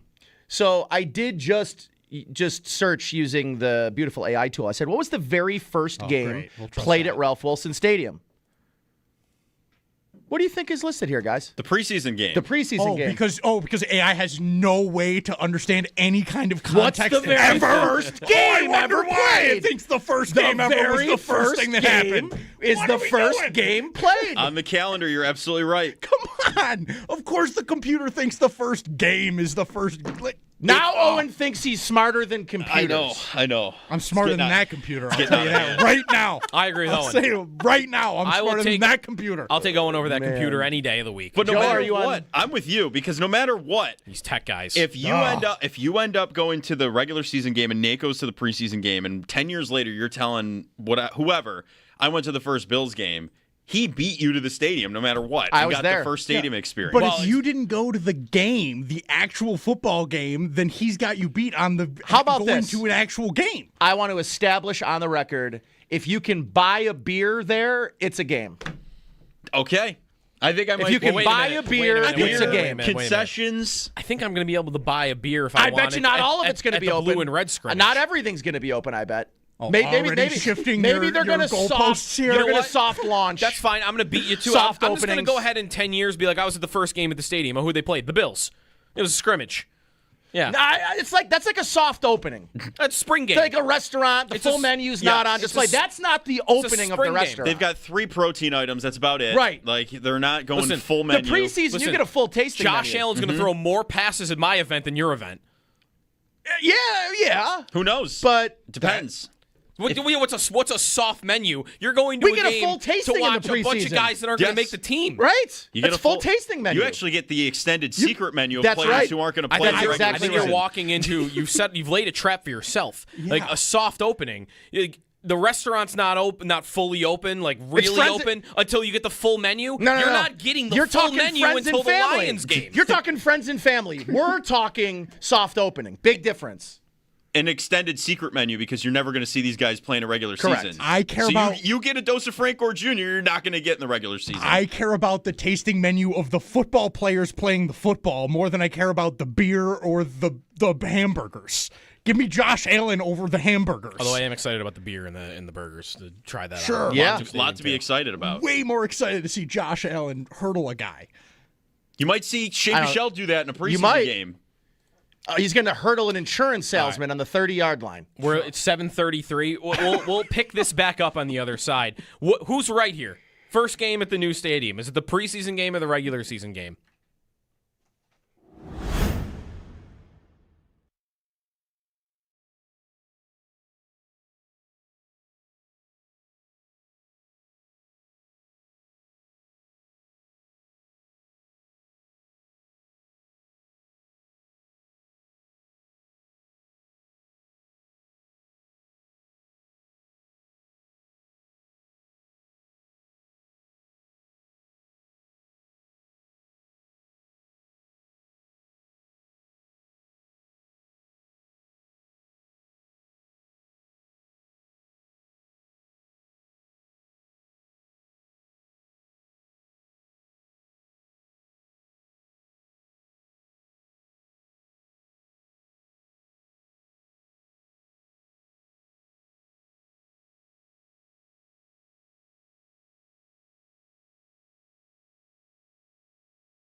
Hey, it's Sneaky Joe here for Signal.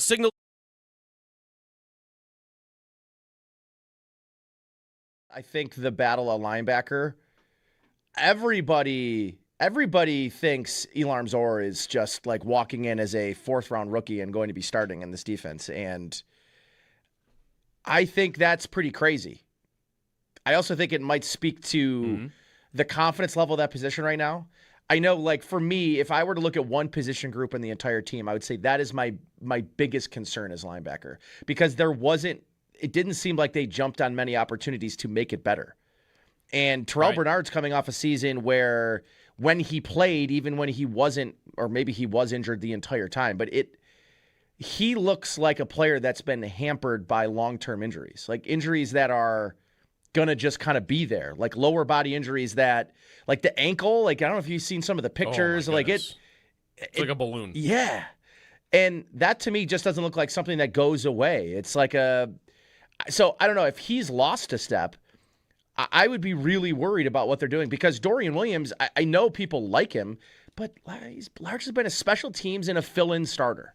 And if you have a largely special teams fill-in starter penciled in next to the oft-injured, captain of your defense, who has not really played a full season. Has he played a full season in his career?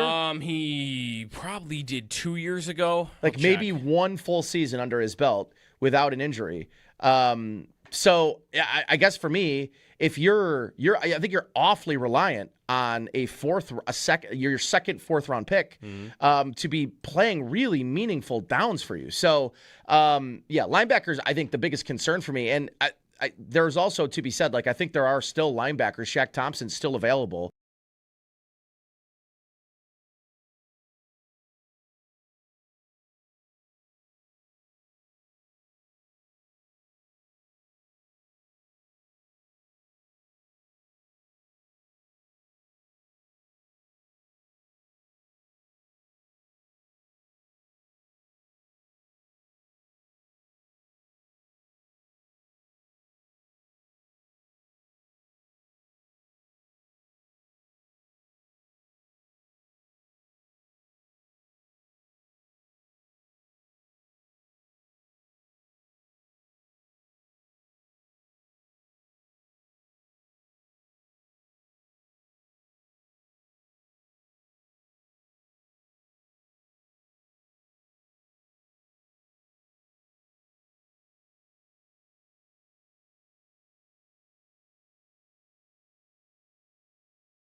Football nearly back as the Bills report to training camp tomorrow, and they begin on Wednesday at St. John Fisher University. Coverage of training camp on WGR, presented by Fiegel Car and Joyce, your border attorneys, by Outlet Liquor. When you need to stock up, it's the place to buy a case. What's your outlet?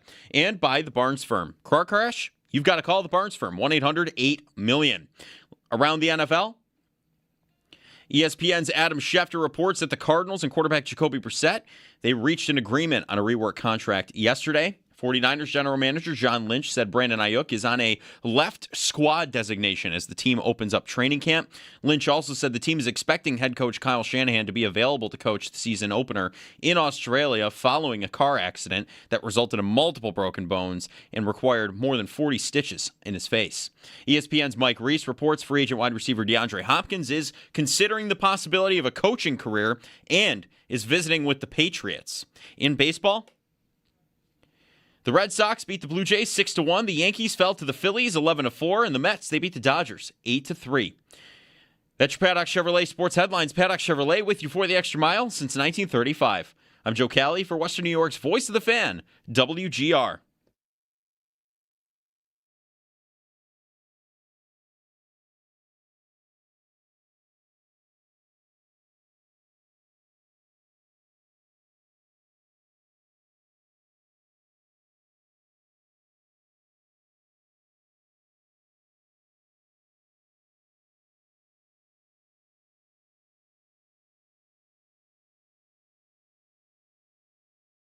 The Bills, each of the last 6 years, have won 11 or more games and at least made the divisional round. Now that the Chiefs streak is over, they have the longest streak of seasons with a playoff win. They are, just to me, flat more trustworthy than the New England Patriots. You could argue, depending on how you feel about the Chiefs and the Eagles this year, the Bills might be the most trustworthy team in the league as far as having a rock-solid season. Not necessarily to win the Super Bowl. They're not talking upside trustworthy. I think it's clearly Buffalo. That is Nick Wright. He's got Bills over Patriots. The betting odds have the Bills over the Patriots. Patriots won the division last year, but is that what it is? What? Is it trustworthiness? Is that why the Patriots aren't getting... What is it? It is, no, it's Josh Allen. That's what it is. But their quarterback he's great. came second in MVP voting. Yeah, he's great. Maybe should have won it. He is undoubtedly a great quarterback. And then got a true number one and true number two wide receiver this offseason. Mm-hmm. So I guess my question is, like, what is it that people are just thinking the Bills are back? Or I guess they didn't really leave, but like why are they favored? I think it is because New England feels more likely for the big regression than the Bills are. The Bills have had countless chances to regress down to a 9-10 win team, and it rarely has happened. New England, I don't know. Like, I would want to listen to an argument that, no, New England should still be favored to win the division because, yes, schedule is a lot harder this year for them than it was last year, but the Bills have just as hard of a schedule. There really is no difference between the first place and second place schedule, and we think the offseason we had is going to counteract our tougher schedule. We have A.J. Brown now. We have Romeo Doubs now. Yeah. They did not add the defensive superhero like Myles Garrett, but they had a nice offseason, other than the coach stuff. Yeah. So I would want to listen to they should be thought of as being on par with the Bills for the division, but I would put the Bills slightly ahead because I don't know how they're going to look when, instead of playing all those soft teams they did along the way, like the beginnings of their schedule, at Seattle, home Pittsburgh, at Jacksonville, at Buffalo, they could start 1-3 easily to me. Yeah, I think they're good. I think they're really good, and they could start 1-3.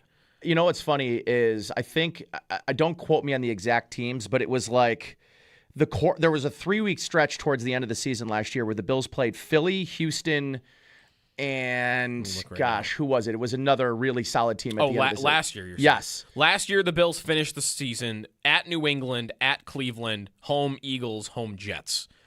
Who was the 2 weeks before that? The Bengals. That's right. It was Bengals. Bengals, Patriots, and the Eagles was 3 of 4 games. And he was like, basically the Patriots finished with like Jets, terrible team.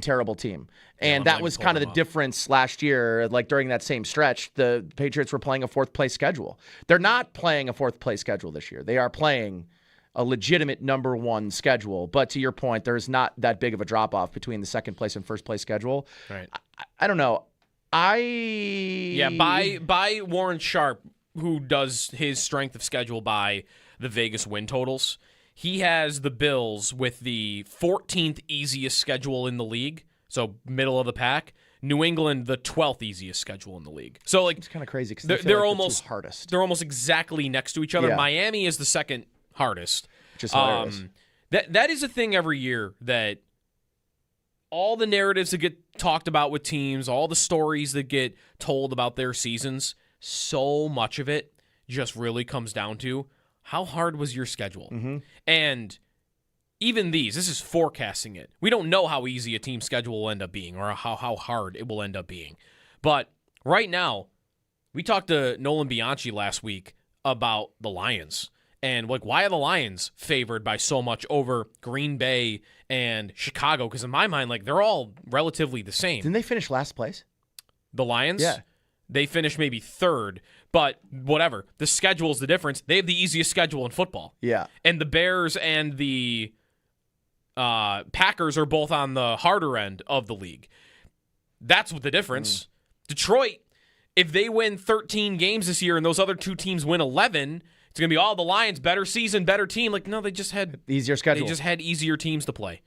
The Bengals have the third easiest schedule in the league. I'm kind of in on them this year. And it's not all about they added Dexter Lawrence. They also play nobody. The AFC North plays nobody. That's a big part of this year's AFC playoff picture. The Bengals have the third easiest schedule in the league. The Browns have the fourth, but they're not going to do anything. And the Ravens have the sixth easiest schedule in the league. Pittsburgh's down a little bit. So, like, if you're looking at wild card, no. But if you're looking at wild card teams and who's going to make what, like the AFC North is probably going to have two teams because they have easier schedules than anybody else. It's a big part of it. I'm not a believer in the Bengals, by the way. You're not? No. I drafted them. We had a draft last week when Jeremy was here. Mm-hmm. Teams that will end the Bills season. And you had the Bengals. I picked the Bengals second. Like, overall? Yeah. Oh. Didn't I? Yeah. Who went first? The Rams. That'd be interesting. Yeah. 803-0550 is the phone number.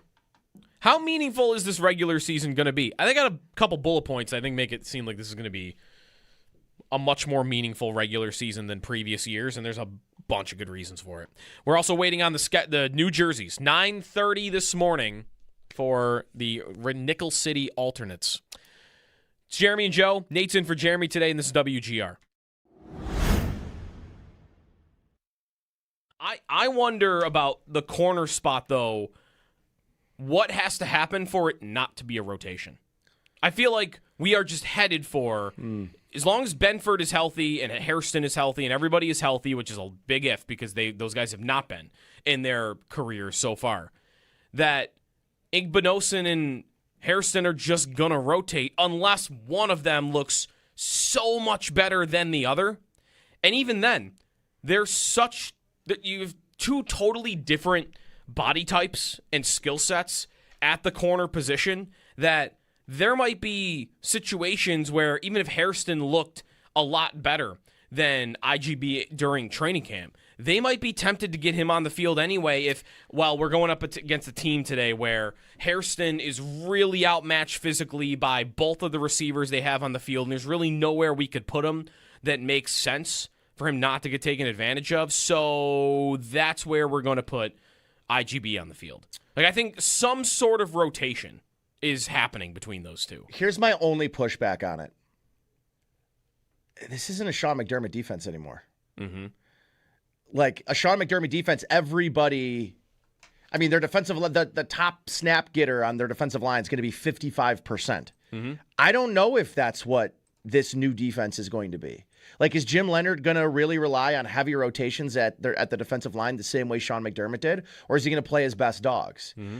I do wonder, in a Sean McDermott defense, I think you could put that in the bank, that there would be some level of rotation, 3-1, 1-1, 2-1, whatever that might look like. Mm-hmm. I would almost probably guarantee that's the case. I just wonder if that is a Sean McDermott philosophy and not a Jim Leonard one. Mm-hmm. I would think that should be one of the first questions training camp at one of these press conferences when Jim Leonard gets in front of a microphone, because I'd be really interested to see what that looks like.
Just saw a Bills jersey mock-up of the exact uniforms they're wearing, but with a blue face mask on a white helmet.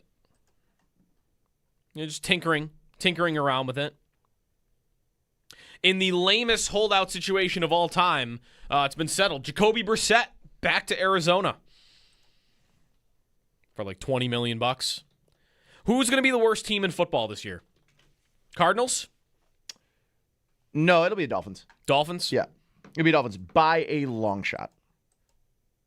How many games they win? I think they're over-under 4.5. 1. Should be on that under. 1. Yeah, what are they going to be good at? Nothing, right? Defense is bad. Malik Willis is... Actually, we have no idea how good Malik Willis is. He's fine. He's just got no one. But we won't know if It's going to be good. bad. It's going to be bad. They open with the Raiders. Someone wins that game. When we come back, I got a trivia game on the NFL's Top 100, and how meaningful is the Bills' regular season going to be to you? I think there's reason to believe that this one should be more meaningful than the past couple. That's next, here on Jeremy and Joe.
Football almost back as the Bills report to training camp tomorrow. They begin on Wednesday at St. John Fisher University. Coverage of training camp on WGR presented by Fecal Car and Joyce, your border attorneys, by Outlet Liquor. When you need to stock up, it's the place to buy a case. What's your outlet? And by the Barnes Firm. Car crash? You've got to call the Barnes Firm, 1-800-8-MILLION.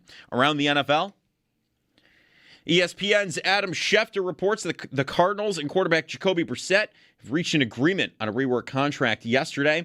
49ers general manager John Lynch said Brandon Ayuk is on a left squad designation as the team opens training camp. Lynch also said the team is expecting head coach Kyle Shanahan to be available to coach the season opener in Australia following a car accident on July 14th that resulted in multiple broken bones and required more than 40 stitches in his face. ESPN's Mike Reese reports free agent wide receiver DeAndre Hopkins is considering the possibility of a coaching career and is visiting with the Patriots also on Friday. In baseball, the Red Sox, they beat the Blue Jays 6-1. The Yankees fell to the Phillies 11-4. And the Mets, they beat the Dodgers 8-3. That's your Paddock Chevrolet Sports Update. Paddock Chevrolet with you for the extra mile since 1935. I'm Joe Cali for Western New York's Voice of the Fan, WGR.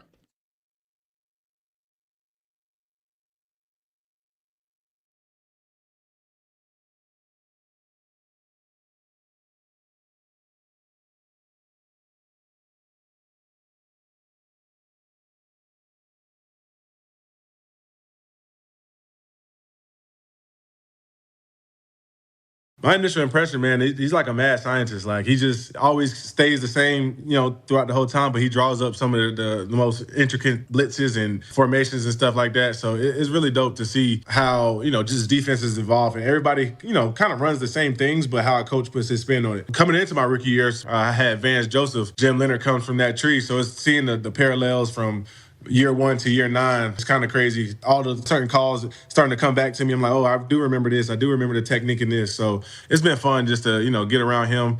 And he's like I said, he's a serious locked-in guy, but he also knows when to joke around and love up on the guys as well. So I'm excited to see how it goes throughout. That is Bradley Chubb on Jim Leonard. What would you take from Bradley Chubb this year?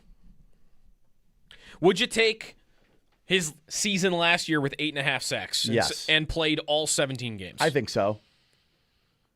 I think I would take Yes. that. When was the last double-digit sack player? Was it Leonard Floyd. That's right. Leonard Floyd, a one-year mercenary. I just think barely got. I think he got right to 10. This defense is going to be so much better for edge players than Sean McDermott's was.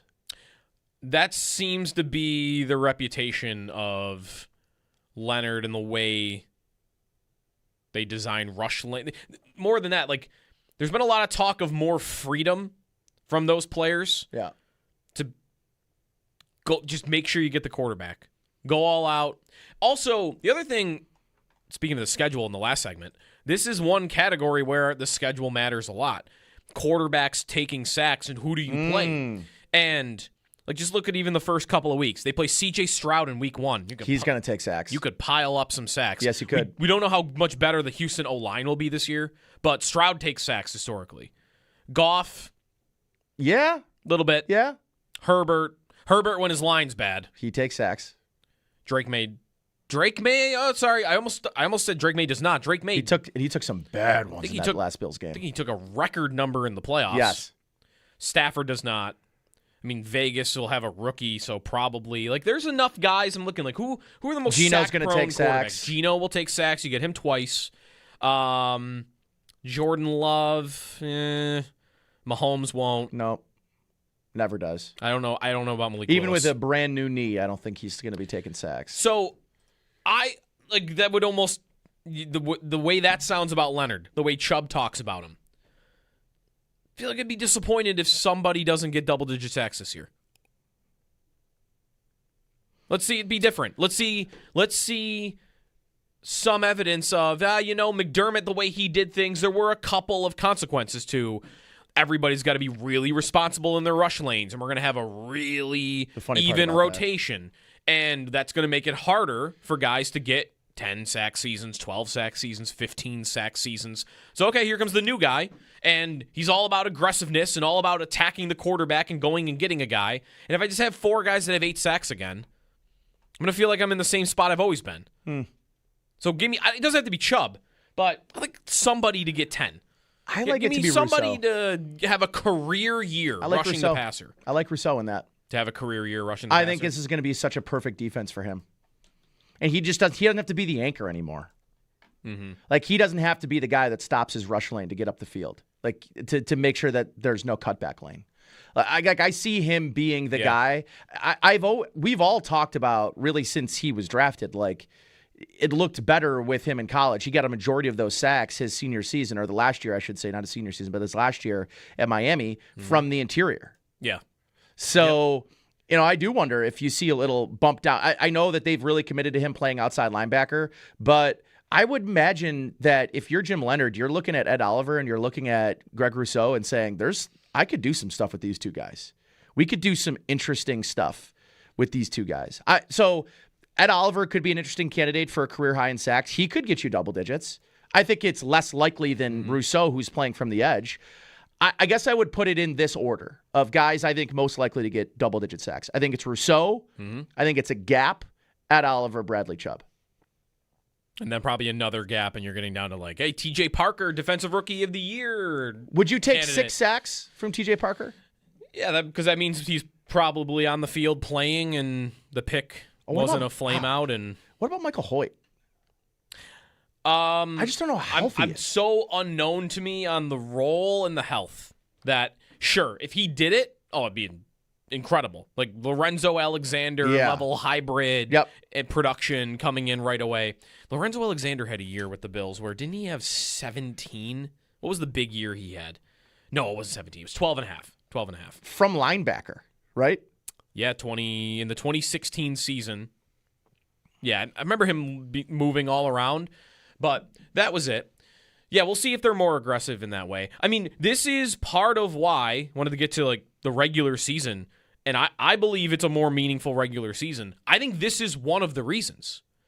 In the last few years, when McDermott's been the coach, not said as a criticism, it's just you kind of knew what you were expecting. Or at least you thought you did. Last year, I want to point this out every time, last year was not. Last year, they changed up what they did. They simulated pressure, they blitzed more, man coverage. Like they evolved as a defense last year because they had to. Yeah. Because they didn't have the personnel to play the way they used to.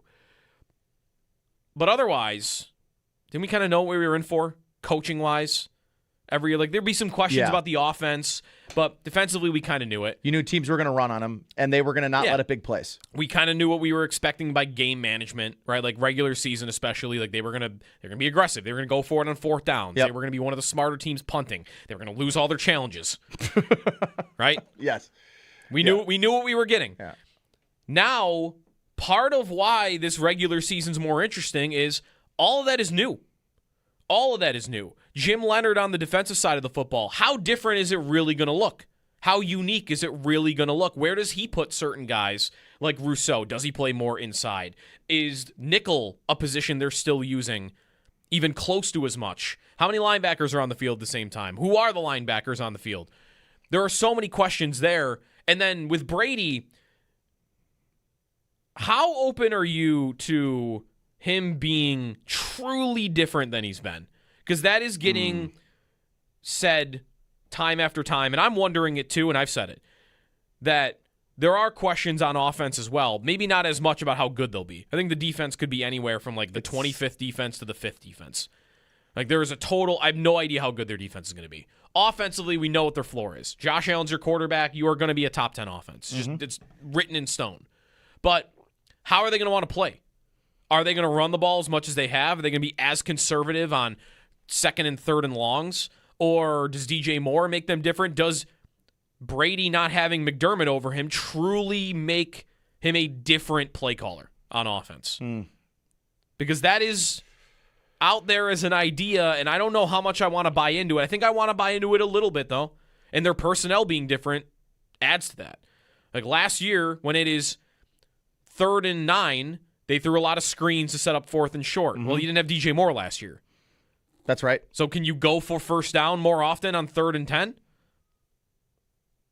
I don't know. How open are you to him being different? I wonder. Brady being different. I wonder without Reggie Gilliam, like they could have re-signed Reggie Gilliam if they really wanted. What did he sign for? He signed for 2.5 million, maybe. $3 million a year, something like that, right? Like nothing. It wasn't dramatic.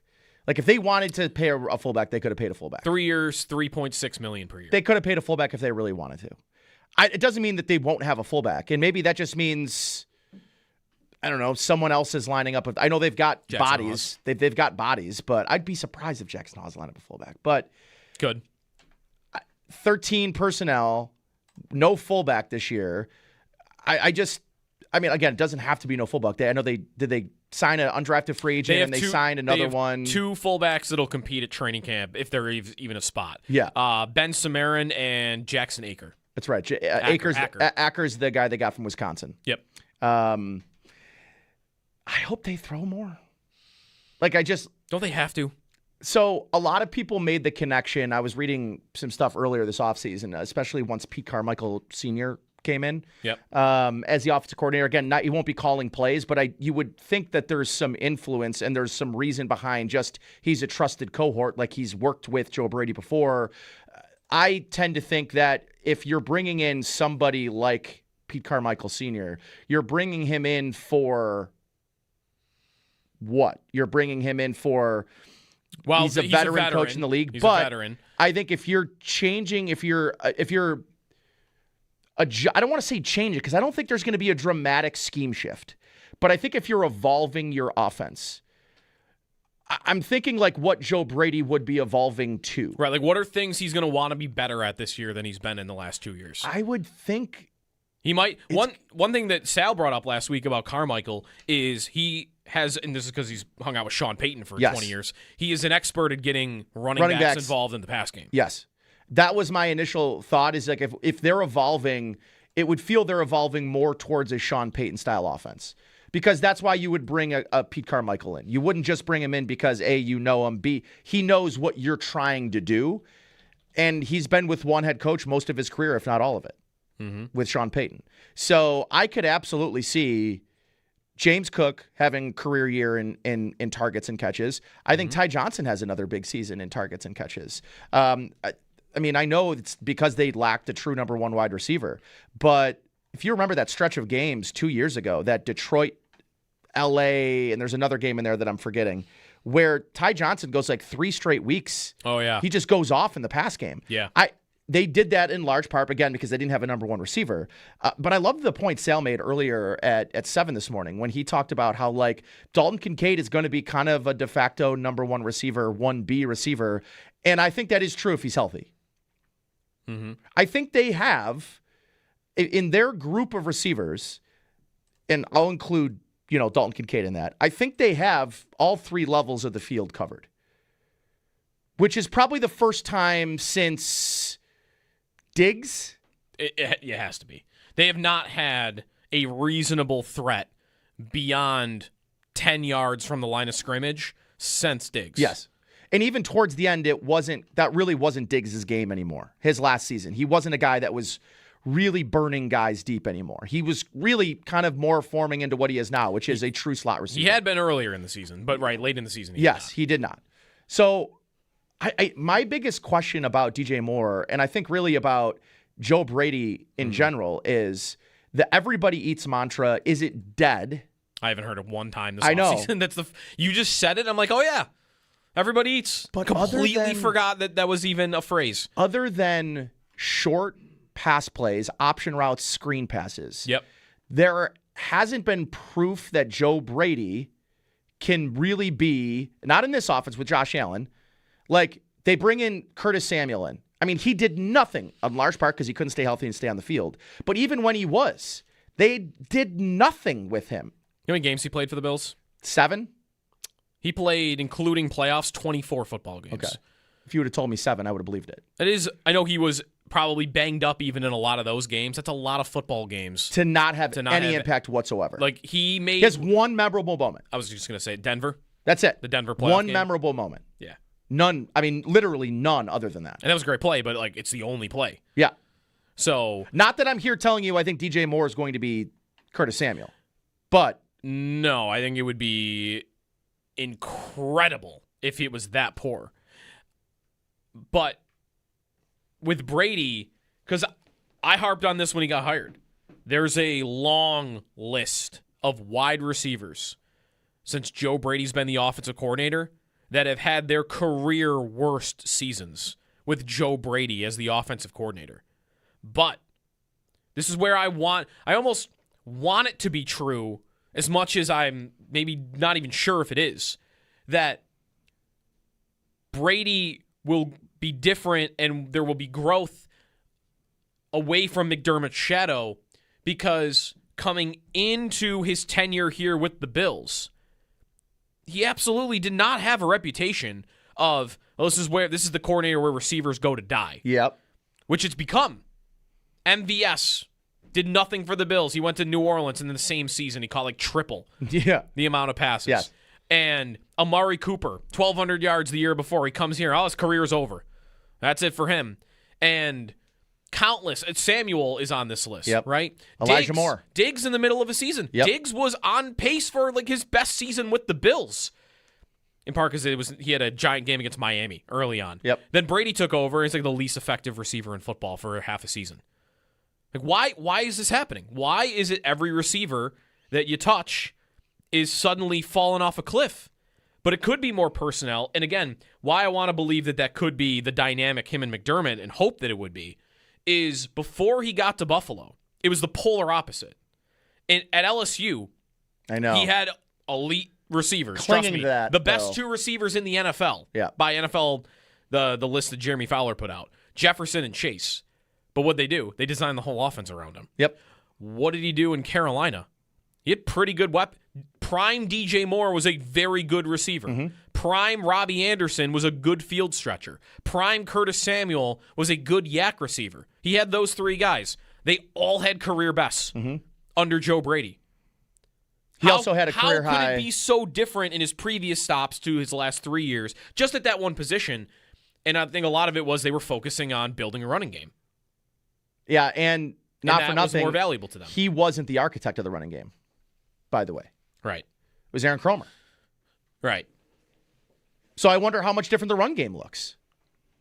Yeah, it's really where I think you could even just do the math of it and get yourself to a place where you would say, they're going to throw more this year than they have. Find DJ Moore 100 targets. Without throwing the ball more, you're almost not going to be able to do it. Right. You need them to be able to throw the ball just for that. And then what you're laying out and all of the context of Brady's history, I think should also hopefully lead you to, he'll want to. He'll want to be more dynamic as an offense. It's not like that's going to kill your run game, right? No. If DJ Moore is an effective receiver, you can still be the best or one of the best run offenses in football. You don't have to suddenly drop to middle of the pack because you decided I want to be better at throwing. And that is, to me, the separation between where they've been, which is a great offense, but not number one. Every year you should think you're capable of number one when Josh Allen is your quarterback. Would agree. And when's the last time they were the number one offense in football? I also think that they should. Too many years. I would like to see a season where Josh Allen throws for 4,500 yards and 35 touchdowns, because it's there. And some of it, I also always want to keep this context in stated, which is he doesn't play a lot of fourth quarters. They just haven't historically. Was that needed. True last year? Maybe it was. Was that true last year though? It's pretty much true every year. Yeah, he'll lose 6 quarters Yes, a year, roughly 5 quarters a year. So, for me, I am sort of waiting for that true 2020 passing season. He has not had that true passing season since 2020. No, Allen's numbers have actually, touchdowns at least, have progressively gone down. 2020 to today, starting with 2020, 37, 36, 35, 29, 28, 25. It's got to go back up to 30. Slowly gone down. It's got to go back up to 30. The last time Allen saw an increase in passing touchdowns from one year to the next was 2019 to 2020. This has got to be the year. It's got to be the year. I think it'll go up. I don't think you're going to see it go up to 2020 numbers. You don't think he's going to get... I don't think he's throwing for 4,500 yards. He threw the ball... Actually, it's funny. That year, he didn't throw it as much. 572 attempts. The following year is what I'm looking at. 21, he threw for 4,400 yards. He threw the ball 646 times. That was more than 200 more attempts than he had last year. That was when everyone was really telling Dable to run the football. Could their defense also lead them to have to do that? It's possible. If the defense isn't good, how do they react? When McDermott was the head coach, they often would say, we're going to run the ball, control the ball, and we're not going to let their offense on the field. You have a run game where you should be able to just do that again. Mm-hmm. Some teams, like the Bengals, say, all right, fine, we'll lean in. Yep. We'll just go air show back and forth. We'll score in 3 plays. I feel like Brady wouldn't be different in that department. I think Brady would be the same as McDermott. That if they air out of the football. No. I think if they had a poor defense, I think they would play run and control the football. Yeah. Take the air out of the ball for the other team. Okay, I see. Yeah. Like you want to basically clog things up for the other offense.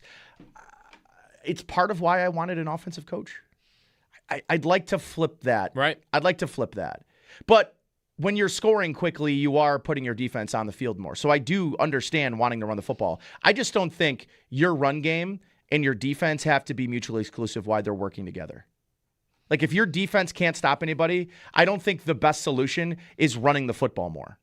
Mm-hmm. I think it's just scoring more than the other team. Right. And they have not really been that philosophically since Dable. Yes. You could say Dorsey. You could say Dorsey too. But Dorsey's game was just so predicated on everything's got to be down the field at all times. Yeah. I don't miss the Dorsey days. No, those were dark not days. fun. Those were dark their days. offense was putrid at times. That's just one thing, by the way. Like, I think that's all going to be interesting about this regular season. And you get the new stadium on top of it. And then you have the division is actually competitive now, where it didn't really feel like it was before. One team. It's only one team. Do you think the Jets are anything? No. Like they're 6 wins? They're 6 wins? They're a fantasy gold mine because Gino's going to put garbage time numbers up like crazy. Yeah. But no. I think they're better than the Dolphins. Yes. I think everyone's better than the Dolphins. It's the division for me because you didn't win it last year, grabbing that back as a storyline, and then it's still floating out here. It's incredible. They have the best record in football for 6 years. They have the best point differential in football. They have not yet been the 1 seed. That is still out there. I know. As something to grab that will help you make the Super Bowl that they have not yet done. So your regular season, I think, can be meaningful as long as they haven't done that thing. And every year, the wild card round costs them something. It costs them something. Injury-wise, yes. It costs them something. 803-0550 is the phone number. How meaningful is this regular season to you, and is it more than previous ones? Because I think between the stadium, the coaching changes, the 1 seed, the division, that it should definitely be approached that way. I've got also a NFL Top 100 trivia game when we come back because have you been following it at all? I mean, I hate how they're doing it now with 2 players at a time. Yeah. Caleb Williams was the most recent name. The list has devolved into this year. It's just Ravens fans reacting to the quarterbacks that are ranked above Lamar Jackson because he was so low. When we come back, though, NFL.com lists 12 players that are in contention to be number 1. Which I think mean they know who number 1 is. Of course they do. Number 1 will be one of these names. We'll go through that list a little bit when we come back. We have a Chargers guest coming up at 9 o'clock. We're working our way through the Bills schedule. And the first 1 o'clock home game at the new stadium will be Sunday, September 27th, week 3 against Herbert and the Chargers. So we'll talk to a Chargers guest coming up at 9 here in WGR. I feel like the thing, though, to start with is the thing that Bills fans are mostly talking about throughout the weekend, and that's the jersey reveal today.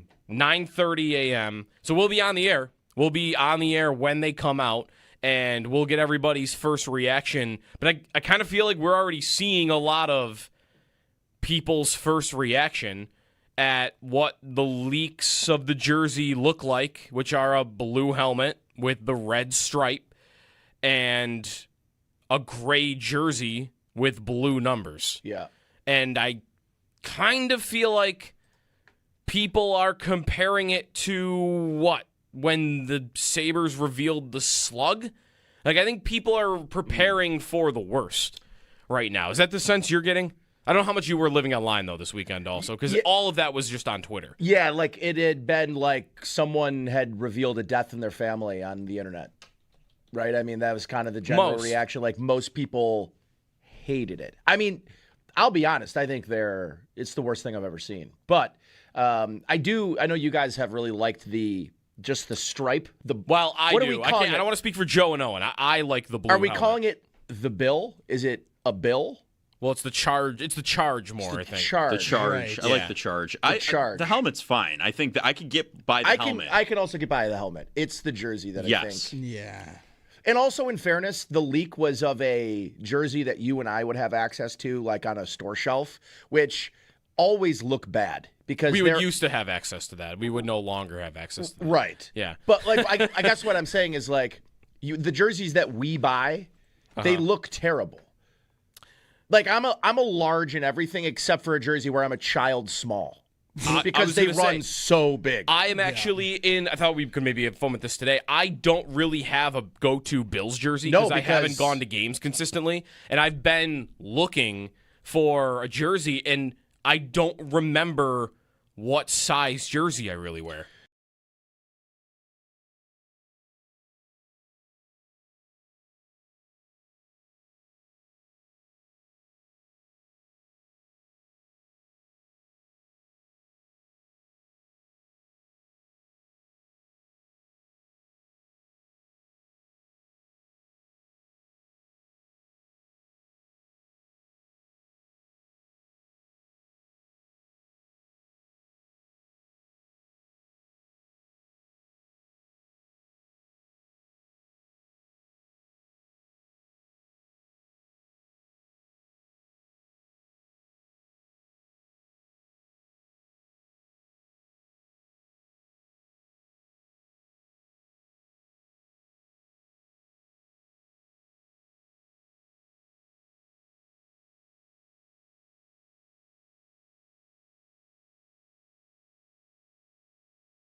Football almost back as the Bills report to training camp tomorrow. They begin on Wednesday at St. John Fisher University. Coverage of training camp on WGR presented by Fiegel Car and Joyce, your border attorneys. By Outlet Liquor, when you need to stock up, it's the place to buy a case. What's your outlet? And by the Barnes Firm. Car crash? You've got to call the Barnes Firm at 1-800-8-million.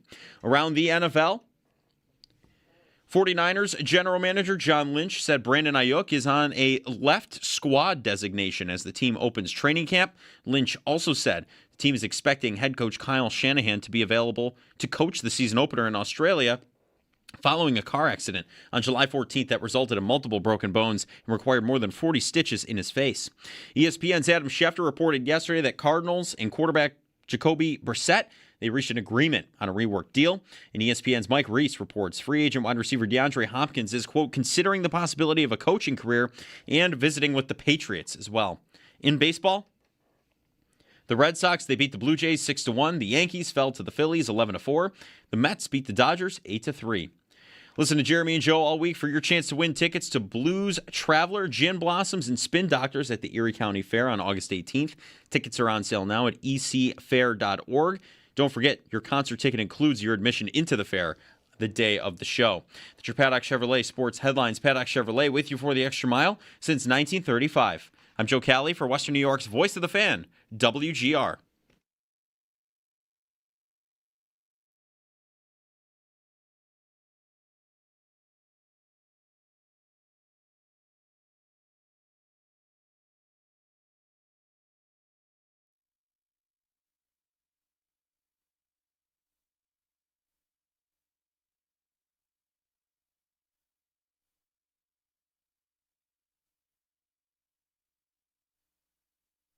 I plan to be able to do everything I did before. I've been moving around and doing that stuff, but I'm going to obviously try to take care of myself a little bit better than I did last season. I think I ran a little bit too much last season in general, so I'll try to be better with that.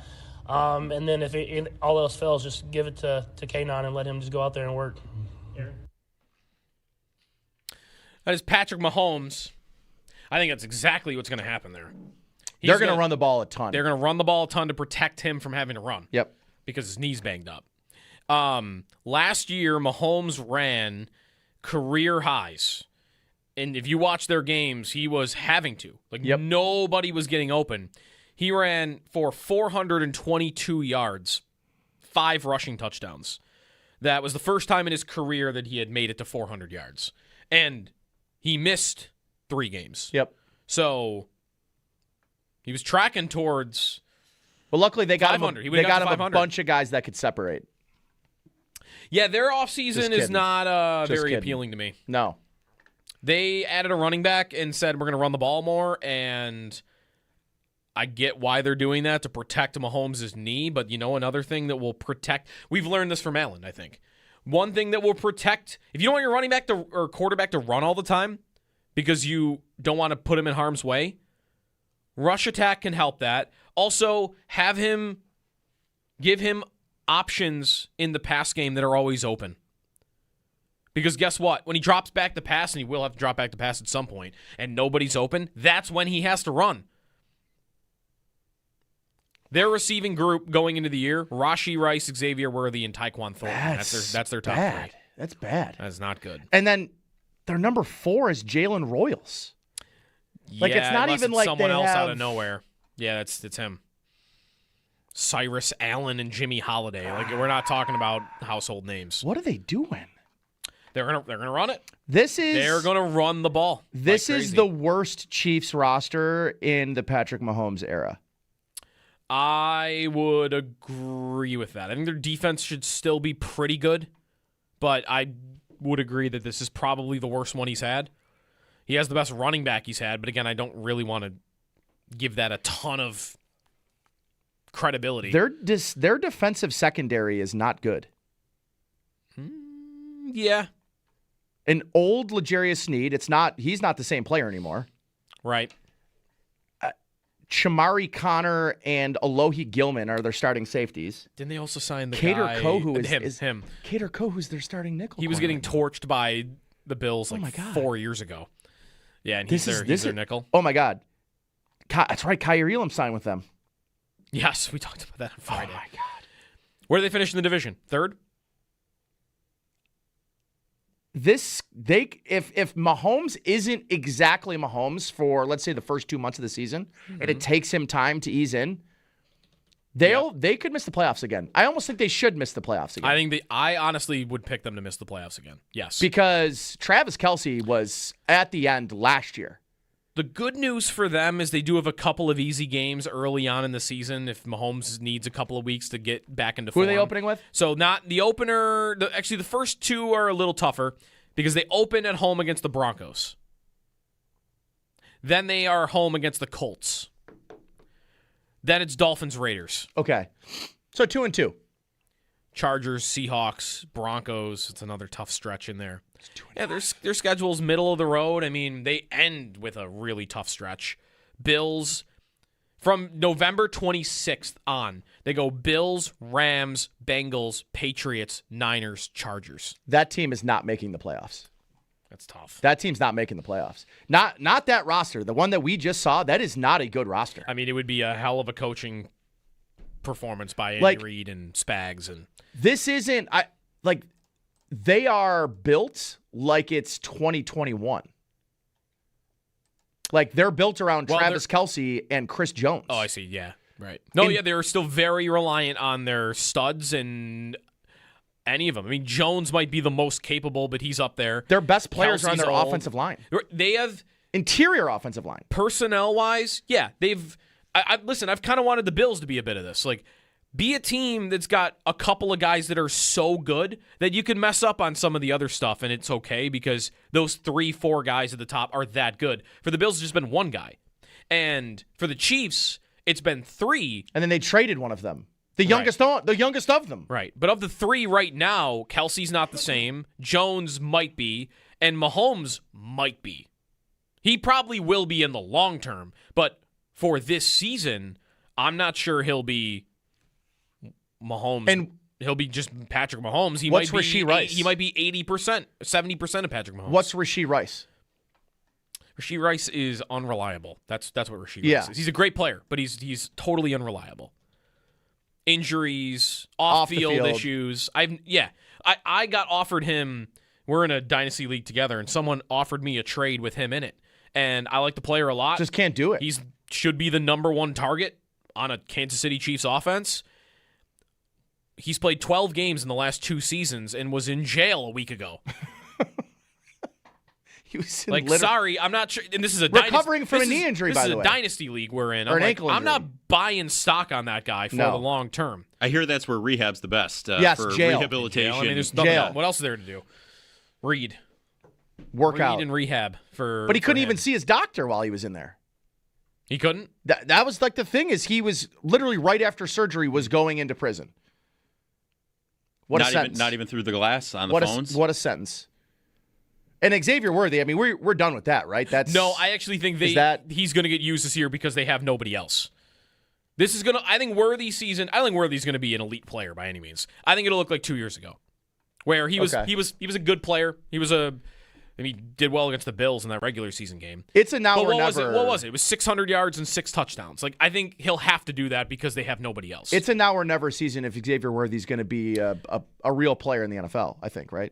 Yeah, I think someone else said this last week, so I might be taking this take, but someone said it along the way that one good thing about the Bills offseason that the Chiefs did not do, Coleman's been disappointing, Worthy's been disappointing. Who's more reliant right now on their disappointing Definitely draft pick? Kansas City. Kansas City is much more reliant on Worthy today than the Bills are on Coleman. Coleman could disappear tomorrow from the roster, and I feel pretty much the same about their receiving core. Worthy could disappear tomorrow from the Chiefs receiving core, and now who's playing?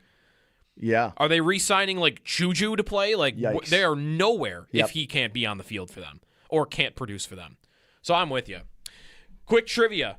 NFL top 100 list. We're only at 51, so we have a ways to go, but NFL.com revealed 12 contenders for the number 1 spot. Who are the 12 contenders?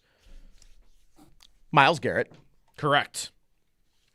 Josh Allen. I feel like Myles Garrett's the favorite. Josh Allen, correct. Josh Allen has never been number 1.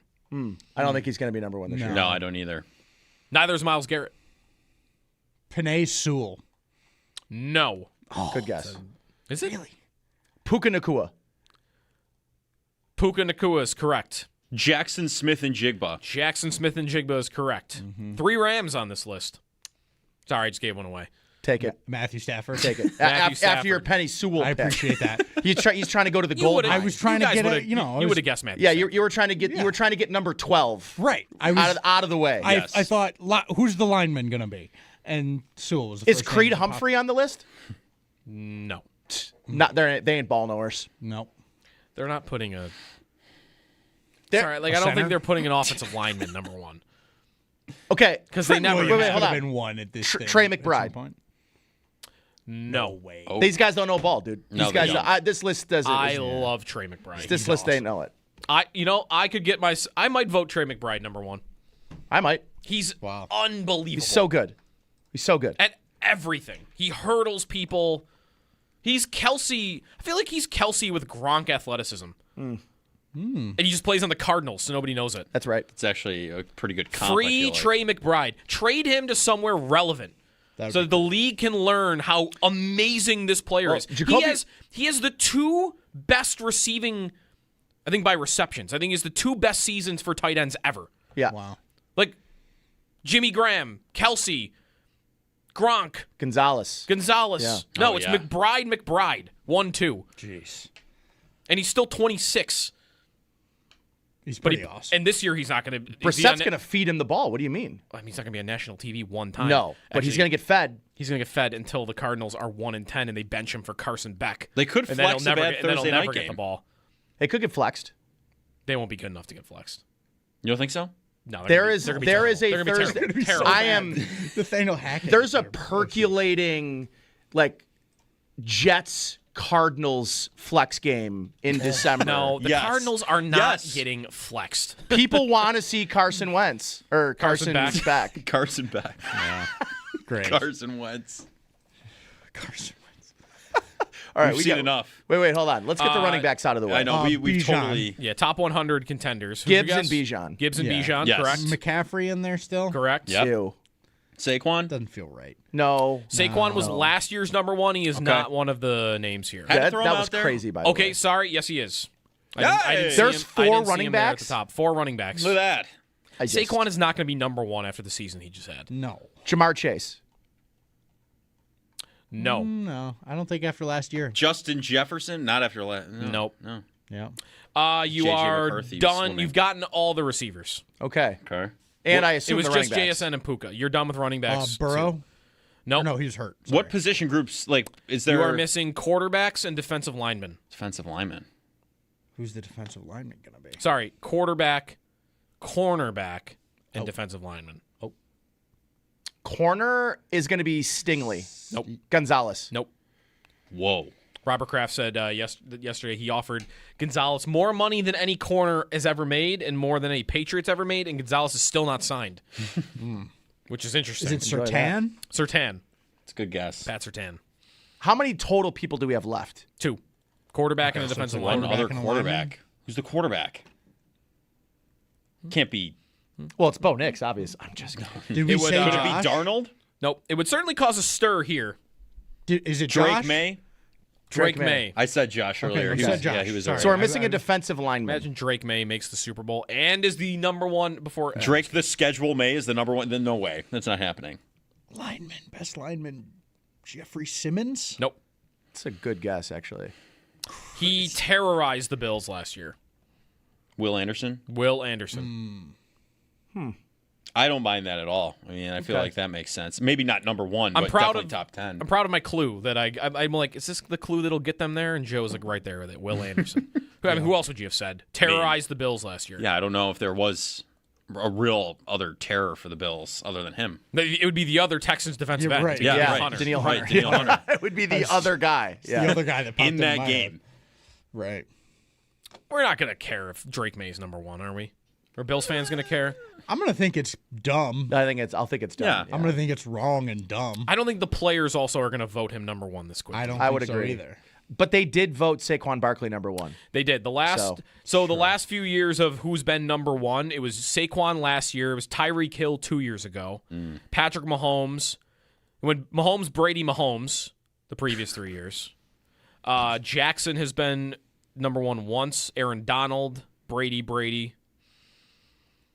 Cam Newton's in there. Man. They've been doing this thing since 2011. Wow. Perfect time to end it. Yeah, right. You don't like the To NFL's never top do it 100? again. Yeah, it's a perfect time to never do it again. They're slowly making it worse. Two players yes, at a time? That's worse, but I still think what should be considered more valuable? The list that Jeremy Fowler puts out, which is top 10 at a position by the executives and the scouts, or who the players think are the best players. I'd say Fowler's list. You think that's worse? I know. I think that's better. Oh, I also think it's better. I also think the it's better. players are out there watching film as much as anybody in the they league. are. They know who's good. And a lot of them are dumb. And their brains are scrambled. A lot of them are not very smart about what they're looking at. My guy's the best guy. That's what they're going to do. Think about some of the more recent players they've put on television. Well, once they're on TV, they're retired and they're not. The game has passed them by. Usually, Lamar Jackson, number 69, is egregious. Usually when they first get on TV, it goes good. And then it's like 3 years in where like, this is it. Somebody ranked James Cook ahead of Josh Allen. Yes. When? Last year? This year. This year? Somebody's list came out, and James Cook was in the top 10. Yeah, it's tough. Mm-hmm. You know who's not doing that? An executive in a shirt and tie. Well, they're not got doing integrity. They're not doing the value thing in this list. They're just doing who's the best. Yeah, they just go right off vibes. Right. Which is fine. Best of their position. And let me tell you, every foursome, like when you're out in a golf course, you need a vibes guy to win. You do, I agree. But that is the least. He's the guy that putts first and tries to find the fairway. You don't trust that guy. That guy's not getting the last putt. He's your leadoff. He's giving you lines. Yeah. That's it. But then when he makes one, oh man, it's like that's the best moment of the tournament. I know we got to go to break, but we almost this weekend at our member guest, we almost had an all vibes team win. Oh, wow. I mean, that would be Kevin Grimaldi and Jimmy Marquardt. Like would have been the club would have burned down. Yeah. Like, and they got all they came in second place, but my man Jimmy Marquardt used to be a member 2 years ago. I don't even know if he plays golf anymore. He hit like 4 7-footers in crunch time. It was tears were coming down a lot of members' eyes. Like they were so proud. It was like watching your son. Good for them. I know. Happy for those guys. 803-0550 is the phone number. We've got the new Bills uniforms coming up in just over a half hour. Caller 5 right now. It's 716-221-4WGR. Chance to win a pair of tickets to see Blues Traveler, Gin Blossoms, and Spin Doctors on August 18th at the Erie County Fair. Tickets are on sale now at ecfair.org.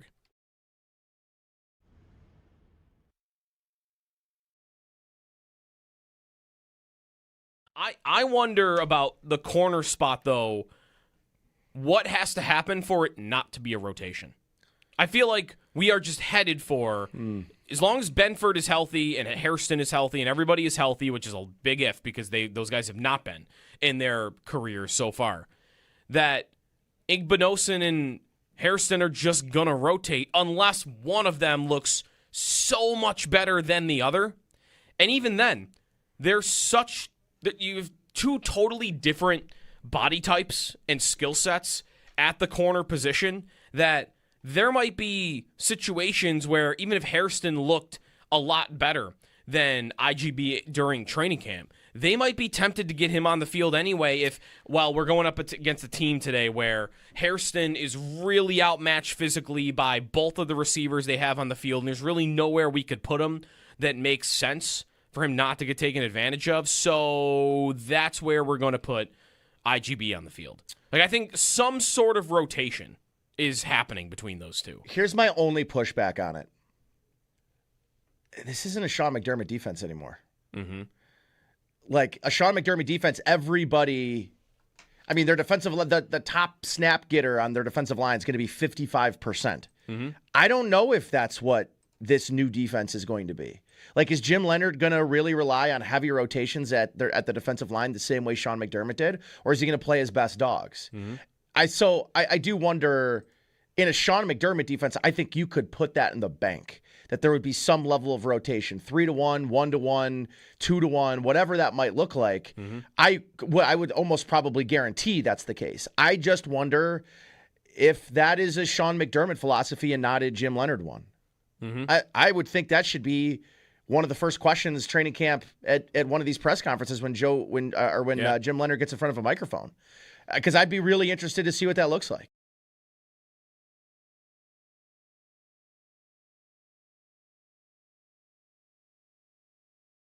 I think the battle of linebacker, everybody thinks Elam Zor is just like walking in as a 4th-round rookie and going to be starting in this defense. And I think that's pretty crazy.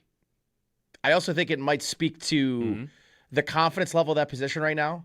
I know, like, for me, if I were to look at one position group in the entire team, I would say that is my biggest concern as linebacker, because it didn't seem like they jumped on many opportunities to make it better.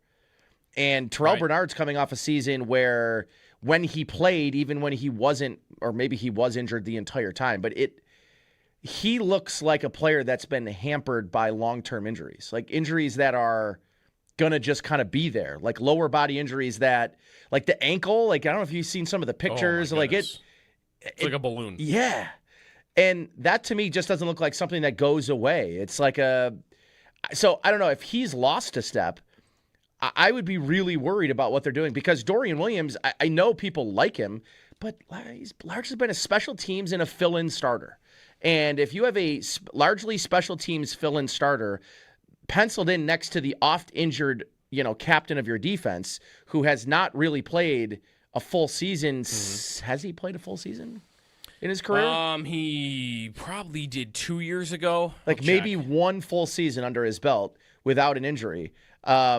So I guess for me, if I think you're awfully reliant on your second, 4th-round pick to be playing really meaningful downs for you. So linebackers, I think the biggest concern for me, and there's also to be said, like I think there are still linebackers. Shaq Thompson's still available.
Got a Chargers guest coming up next.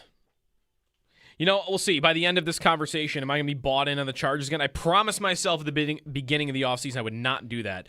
David Drogmeyer from Locked On Chargers getting up early with us. That's me every year. This is the year. The Chargers are going to do it. I did just trade for Lad McConkey in a Dynasty League. I traded A.J. Brown and a first-round pick swap from moving from 7 to 9. All right, I like that. I got younger. Yes, I like that. And I think Lad McConkey's going into the moon this year. Mike McDaniel offense should be pretty good. Imagine him in that little motion. Oh, goodbye. He'll be the guy in motion a lot. Good luck. I also kind of like, hope my fantasy league isn't listening. I kind of like Quentin Johnson. I do too. Don't like either tight end though. Nope. Because they're gonna eat into each other. Yep, 100%. David Drogmeyer when we come back, and in the next hour, the new Bills uniforms. We'll see what they officially look like. There are leaks or rumors, but we'll see what comes of it at 9:30. But next, Chargers talk.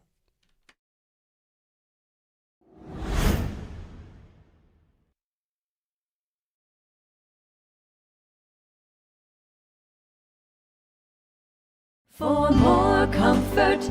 Now's the perfect time to make yourself comfortable with a new electric heating and cooling system from Belknap. In Western New York, summer and winter bring extreme temperature conditions. Make yourself comfortable with Mitsubishi electric heat pumps, designed to keep your home cool in the summer and warm in the winter, no matter how hot or cold it gets outside. Call Belknap today to learn more. I'm Gary Garfel, president of Belknap. We work on your schedule. We don't charge more for weekends and evenings. That's why we say, give Belknap a ring.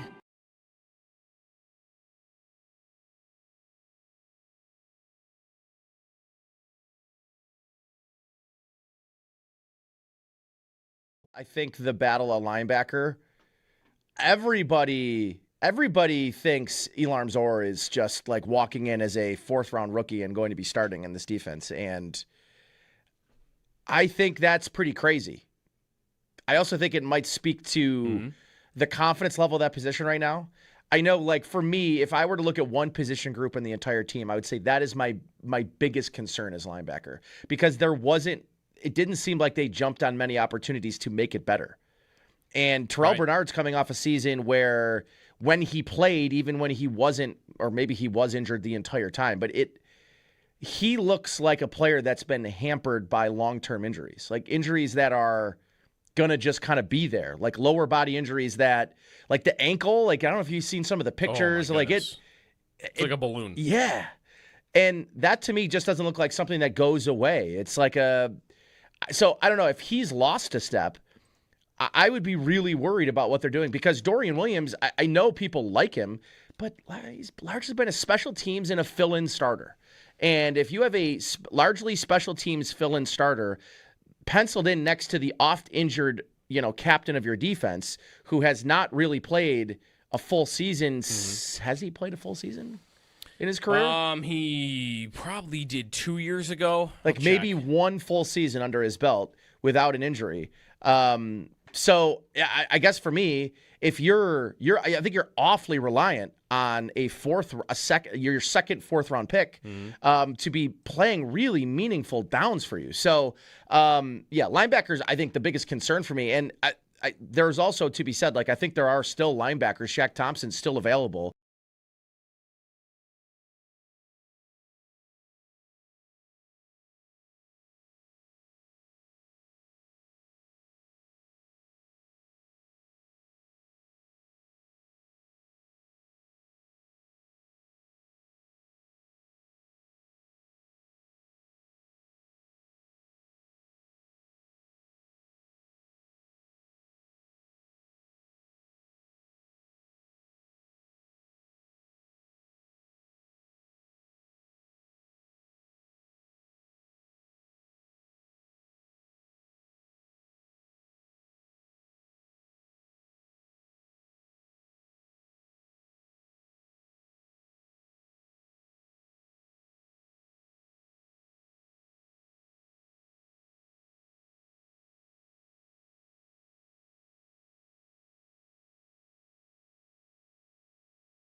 Back. The Bills report to training camp tomorrow and begin on Wednesday at St. John Fisher University. Coverage of training camp on WGR presented by Fecal Car and Joyce, your border attorneys. By Outlet Liquor, when you need to stock up, it's the place to buy a case. What's your outlet? And by the Barnes Firm. Car crash? You've got to call the Barnes Firm. 1-800-8-million. Around the NFL, 49ers general manager John Lynch said Brandon Ayuk is on the left squad designation as the team opens training camp. Lynch also said the team is expecting head coach Kyle Shanahan to be available to coach the season opener in Australia following a car accident on July 14th that resulted in multiple broken bones and required more than 40 stitches in his face. ESPN's Adam Schefter reports that the Cardinals and quarterback Jacoby Brissett have reached an agreement on a reworked deal. And ESPN's Mike Reese reports free agent wide receiver DeAndre Hopkins is, quote, considering the possibility of a coaching career and is visiting with the Patriots on Friday. In baseball, the Red Sox, they beat the Blue Jays 6-1. The Yankees fell to the Phillies 11-4. And the Mets, they beat the Dodgers 8-3. Don't miss the National Comedy Center's Comedy Festival, featuring 50 live events, including comedian Bert Kreischer on August 8th, live in Jamestown. Tickets at comedycenter.org. Tune in this week for your chance to win a pair of tickets to Bert Kreischer as well. That's your Paddock Chevrolet Sports Update. Paddock Chevrolet with you for the extra mile since 1935. I'm Joe Cali for Western New York's Voice of the Fan, WGR.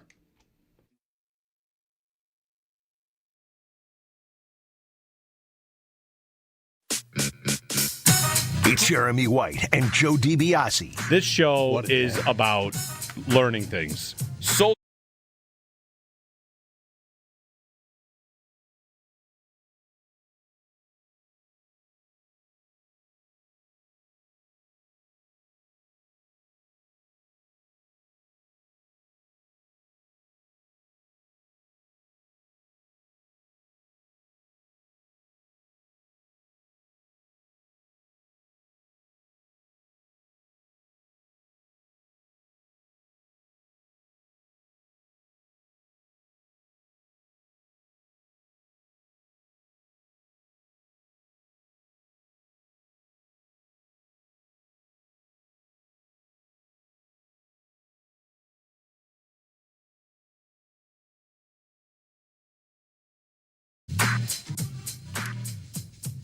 all right, we'll take a time out from all of that.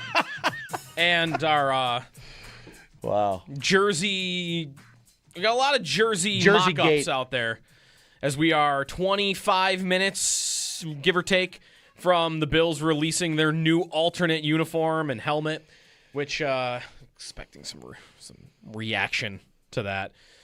We'll see what kind of reaction. On the Wester Hotline right now, we'll get into the next opponent on the Bills' schedule. We talked Texans and Lions last week in weeks 1 and 2. Week 3, the first 1 o'clock home game at New Highmark Stadium is the LA Chargers. David Drogmeyer from the Locked On Chargers podcast joining us now on the Wester Hotline. Special thank you to David, as we would with any of our West Coast guests, because you guys are getting up really early with us. Yeah, it's bright and early here in beautiful San Diego, California at 6 a.m. But whenever I get an opportunity to talk about the Chargers and introduce myself and my show to a new market, I am all going to jump on that opportunity every time. Love it. Well, thanks for doing it, and we'll talk a little bit about the Chargers here, but starting, I guess, where does it start? Is it the coaching staff? Is it moves they made during the offseason? Because when I think mostly about the differences between the Chargers last year and this year, I feel like Mike McDaniel is the first name that's popping into my mind. Without question. It has to be, just because the last few years under Greg Roman, I think it's pretty obvious to everyone that the offense grossly underachieved. And it was not just because, his inability to, kind of reach into his calling card, which was to author top rushing attacks. That never really materialized. And what really showed itself quite often was his inability to really catch up with a modern passing game. He didn't have any answers or provide any kind of easy opportunities for Justin Herbert. It was very, very difficult for Justin to play quarterback the last couple of years because of that, and obviously because the Chargers had one of the worst offensive lines in the history of the NFL last year. Justin Herbert had to create more often than not, and he didn't get any help from his offensive coordinator, which is why I think the Chargers and a lot of their Chargers fans are very excited about Mike McDaniel, because maybe it didn't work out as a head coach, but as an offensive play caller, he's been phenomenal. He's authored one of the top offenses in the league. Back in 2023, he did author the top offense in the league. So I think Charger fans are very excited. I think Justin Herbert's very excited. I mean, you look at Justin Herbert getting hit 129 times last year. Tua Tagovailoa has not been sacked more than 30 times throughout his NFL career every single season. That's the lowest that Justin Herbert has been sacked in any of his 6 seasons. So I think some schematic help, some protection from that standpoint is going to bode very, very well. And it's going to be a drastic difference between Greg Roman and Mike McDaniel. How big a piece of that, and I'm sure injuries would be a part of this too, is it?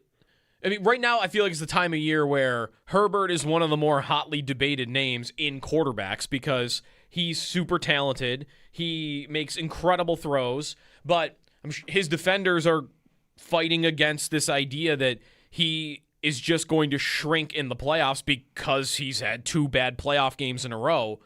But how much of that is him and how much of that is the play calling stuff, injuries? I guess, how worried would you be that Herbert's got this thing about him that's going to stop him from winning ever in the postseason? Yeah, I'm not worried about that because context matters in football. Like, it's not just the quarterback going out there playing by himself. If you look at the last couple of playoff games, the Chargers have had no running game whatsoever. I mean, it's 2.3 yards per carry or less in each of the last 2 playoff games. So it's really hard, just from that perspective to play offense in the playoffs. And also, like, the same problems that have been plaguing the Chargers the past couple of years came back to bite them in the playoffs because your inconsistencies, your shortcomings, they get magnified in the playoffs. They get magnified and then they get exploited. And the interior of the Chargers offensive line has been really bad. I mean, last year it was just the entire offensive line, but the interior in particular has been really, really bad. And they were not able to pick up stunts or twists, and that was exploited over and over again by the Patriots and by the Houston Texans. And, when you get made one-dimensional and you don't have protection, it's really, really hard to score points in the playoffs when, like I said, all of your shortcomings are magnified and attacked. And so I think the Chargers have done a much better job of trying to answer those questions and just to provide more easy open looks for Justin Herbert, which is going to go a long way in having a more effective, more consistent offense.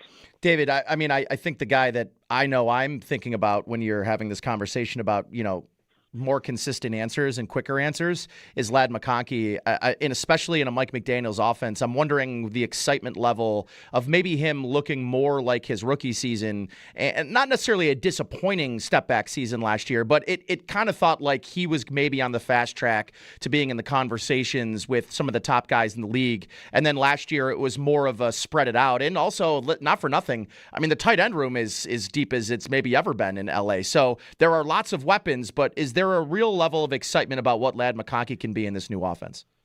No question about it. I think last year, and the thing is it's not just the quarterback that suffers from bad offensive line play. It's the running backs, it's the wide receivers, it's the tight ends, because you have less time to go out there and do your job. Like, you have less time for receivers to get out in routes and to be able to present themselves to the quarterbacks. Same thing with the receivers. I mean, it hinders the running backs. Marion Hampton got hit behind the line 52% of his carries last year, which is ridiculous. So having a much better offensive line this year to actually provide some protection and also have built-in quick answers for a receiver like Ladd McConkey, who is a very precise route runner. Like, if you tell him, hey, I need you to run this route at 7 yards and snap it off, he can do that pretty much every single time. He is a very, very precise route runner and also an underrated yak receiver. Last year, to me, I think is very much going to prove an anomaly throughout his career. And I think this year, with better protection, much better play calling, and a much more innovative, cutting-edge offense, you're going to see Ladd McConkey go back to the forefront of the passing attack, which I think is going to be great. But also, I'd like to bring up Quentin Johnston as well. I think Quentin Johnston has never been utilized correctly at the NFL level. What got him to be a first-round pick was his ability to really create with the ball in his hands after the catch, and no one does that better than Mike McDaniel. So it's going to put Ladd and Quentin Johnston in positions to get those yards after catch opportunities, and they are going to make the most of them this year. Like, a big theme so far, obviously, is the play calling upgrade and the line upgrade should mean better results for everybody. On the line, how different is it? Is it like 4 guys different, or are there a couple of returning pieces? Like, how much work did they really do this offseason to overhaul it?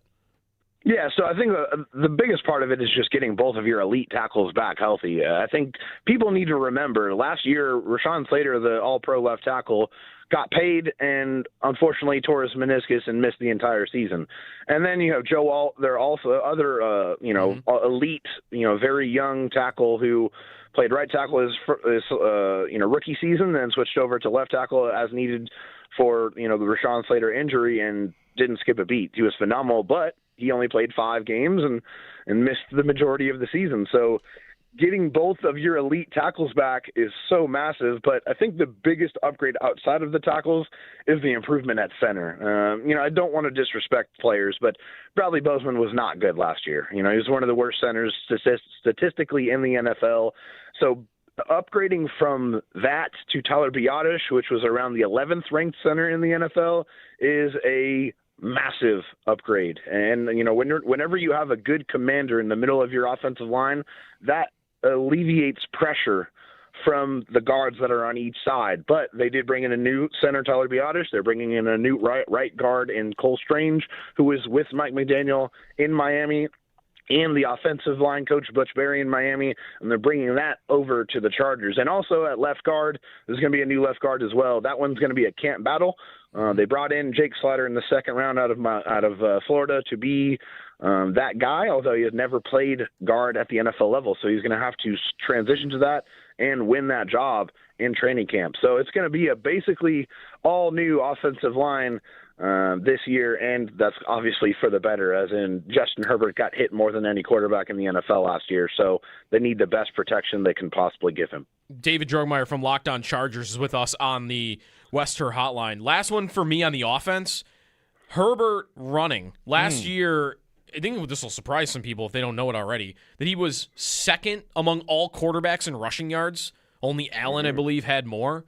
Do they want that to continue? Was that a Greg Roman thing? Was that the offense just needed something else? Like, I guess, how much do you think the Chargers will want him to be a rushing threat going forward? They don't. Believe me, they don't want him to ever have to run that much. He had to run out of necessity because he was running for his life. They had no protection. They did not have any ability to allow plays to develop, and they didn't have any quick answers. So it forced Justin Herbert to put that Superman cape on way more often than they ever should have, and he had to extend plays, and he had to run when he saw those opportunities because the rushing game, as I talked about earlier, was very inconsistent, very hot and cold. Sometimes it would show up, and sometimes it was Justin Herbert being the rushing offense for the team. So they want him to see those opportunities and take them when they're presented, but they don't want him to have to put himself out there in harm's way as often as he had you last year. I mean, last year he broke his hand against the Las Vegas Raiders and played the very next week against the Philadelphia Eagles, facing the highest pressure rate of the season, over 60% pressure rate, and he was out there with a broken hand, stiff-arming guys, which is absolutely insane. I mean, he's a monster. He really has done a great job of playing through injuries throughout his career, but they would rather them not have to have him do that. But he had to last year. There was just no chance, no choice, no other option. So I think with Mike McDaniel, he's going to bring a very consistent, very effective, and explosive running game, which is very creative, and he has success doing that himself, which I think should take a couple of those opportunities away from Justin Herbert, and that is definitely for the better. What does that running back rotation look like this year, David? Obviously, it feels like, anyways, Omarion Hampton is your kind of 3-down back capable. But once Mike McDaniels ended up moving and signing on as their offensive coordinator, the name that really stuck out to me on the depth chart was Keaton Mitchell, just because I'm thinking of what he was able to do with Devon Achane and a guy of his speed and that smaller size who can get out in open space. Is this really a 1 or 2 man show, or do you think they're going to use a committee approach in that backfield?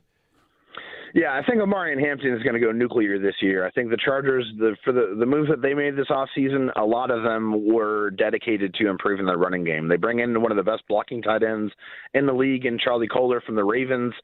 They go get Alec Ingold, the fullback from Miami, who understands this rushing offense and has had a lot of success with them. Bring in Cole Strange, as I mentioned earlier, who was hot and cold but understands the offense. Butch Berry, bringing in guys, also even David Njoku, who is a good blocking tight end as well as being a pass catching threat. So you can maintain some of that, disguise, whether you're going to run or pass. But with Keaton Mitchell, he's a great compliment. I think it's definitely still going to be like a 70-30 type situation with Omarion getting the lion's share of the carries because he's built that way. He is built, as a guy who can run around you, run through you, has really good speed for a running back of his size. But Keaton Mitchell is nasty. I mean, the 10-plus yard runs that he had with the amount of carries, he only had 59 carries, and he had multiple 10-plus yard runs. He is very, very explosive.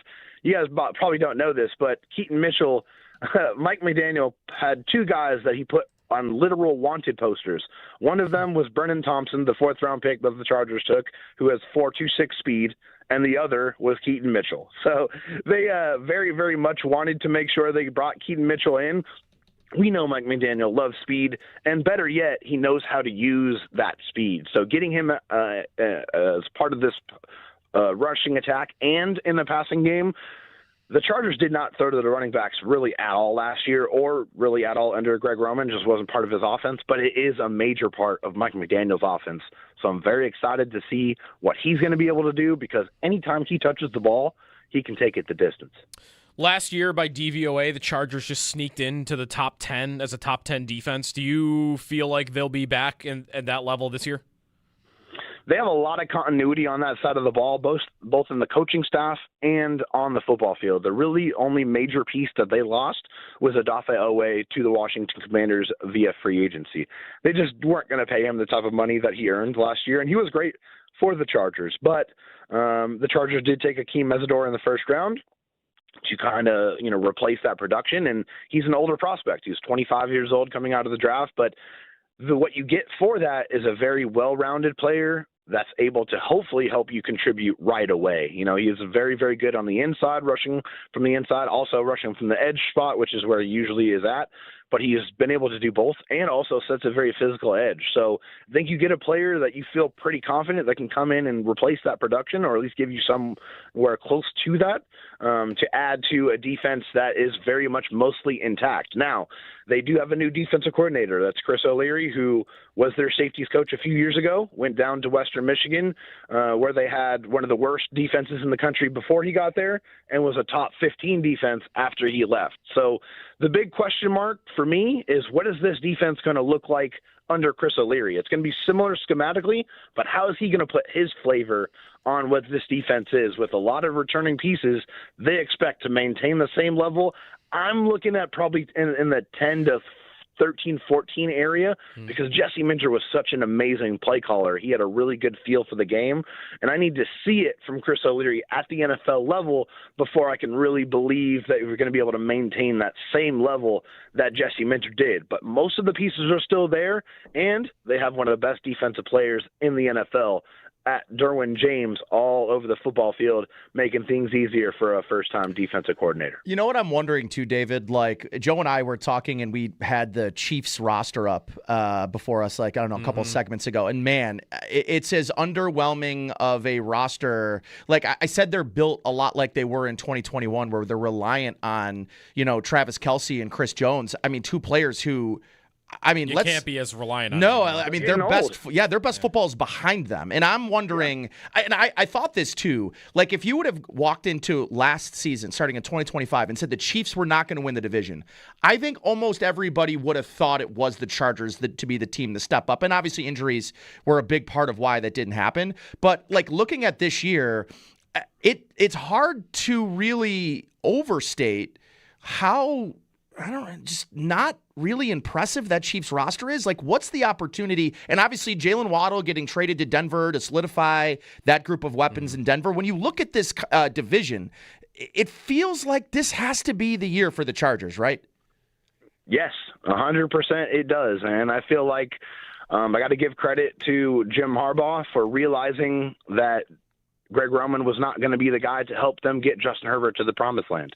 And so, he departed from a friend that he has worked with at multiple different stops, both at the collegiate and at the NFL level, and bringing in a guy who he feels like is going to help Justin Herbert win those football games. And credit to Joe Ortiz, because the Chargers have drafted exceptionally well under his regime. The first couple of years, just finding contributors up and down the draft. I mean, it's a lot easier to hit on the early round guys. It's a lot harder to hit on the later round guys. And to me, that's the real true measure of the ability of a general manager, is to find those guys later in the draft, and the Chargers have done it. They got Aronde Gadsden in the late rounds. They got Tarheeb Still, Cam Hart in the late rounds, R.J. Mickens in the late rounds.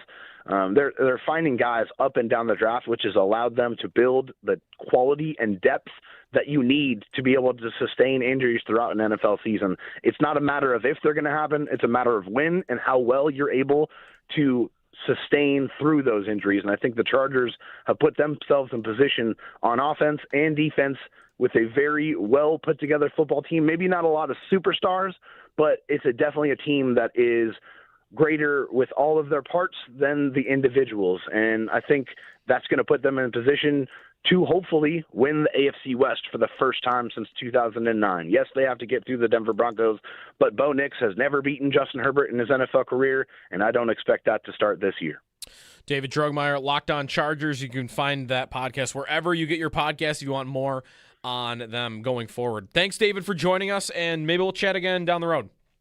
Absolutely, my pleasure. Thank you, guys. Have a good one. Appreciate it.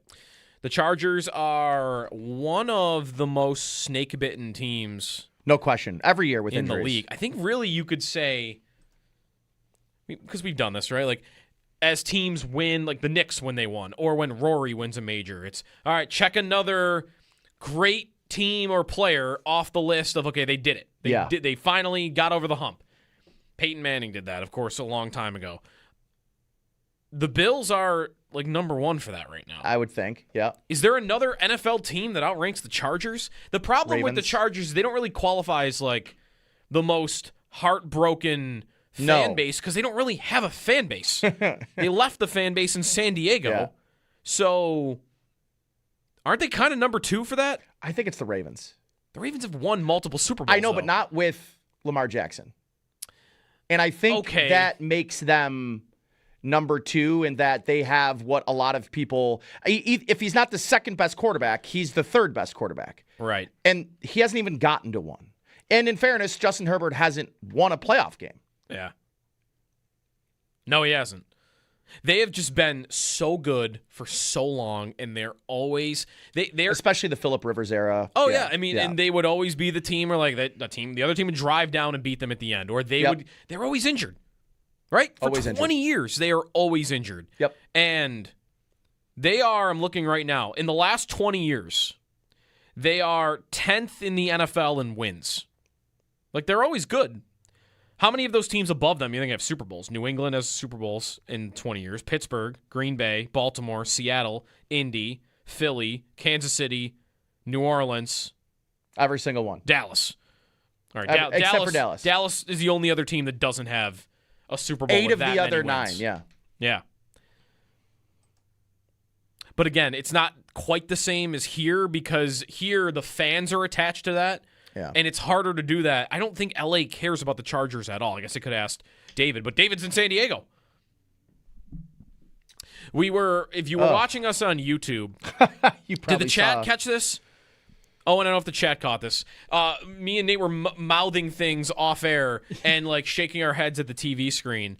I didn't know. I don't know if the chat saw, but I noticed, and Yeah. I was like, I don't know what's going on. So in there. Dan Orlovsky on ESPN was yelling that he believes that this is Josh Allen's best team by far in his career. Was what it was. Yeah, the best team, quote, by far. I didn't hear what he said, so I don't want to tear him apart without knowing what he said, but how could that possibly be true? The by far also is like, all right, guy, like maybe you can make a case that you think they're number one. I would not. But to say by far, it's It's 2020. Right. Listen, this you Yeah. you It's can't. 2020. It's 2020. It's 2020. It could end up being that this is the one, but you can't say that right now because we don't know how good the defense is. Right. Yeah. And Allen had teams that sure couldn't run the ball, but he had teams with the most prolific passing game in the league combined with one of the best defenses in football. Some of those the Bills best pass defense, at least in football. Yeah, some of those Bills Yeah. defenses were elite with Micah Hyde and Jordan Poyer and prime Tre'Davious Yeah. White. Those were elite defenses. And I'm not opposed to in 3 months Coming back and things saying, going yeah, well enough right. to say, okay, yeah. But to say by far without knowing how good the defense is going to be, I think is crazy. Yeah. That's what we were I think reacting it's to. insane. I By far. I don't get how you could ever think that. If everything worked out, DJ Moore is a 1,300-yard premier receiver. And Keon Coleman, even, okay, he's a contributor. And Jim Leonard, all the right answers. And Greg Rousseau, better with a different coach. And Igmanosin's the defensive rookie of the year. And all of that happens. And they're an elite defense. Then we could come back and I think you could say, yeah, that's the best team Josh Allen's ever played with.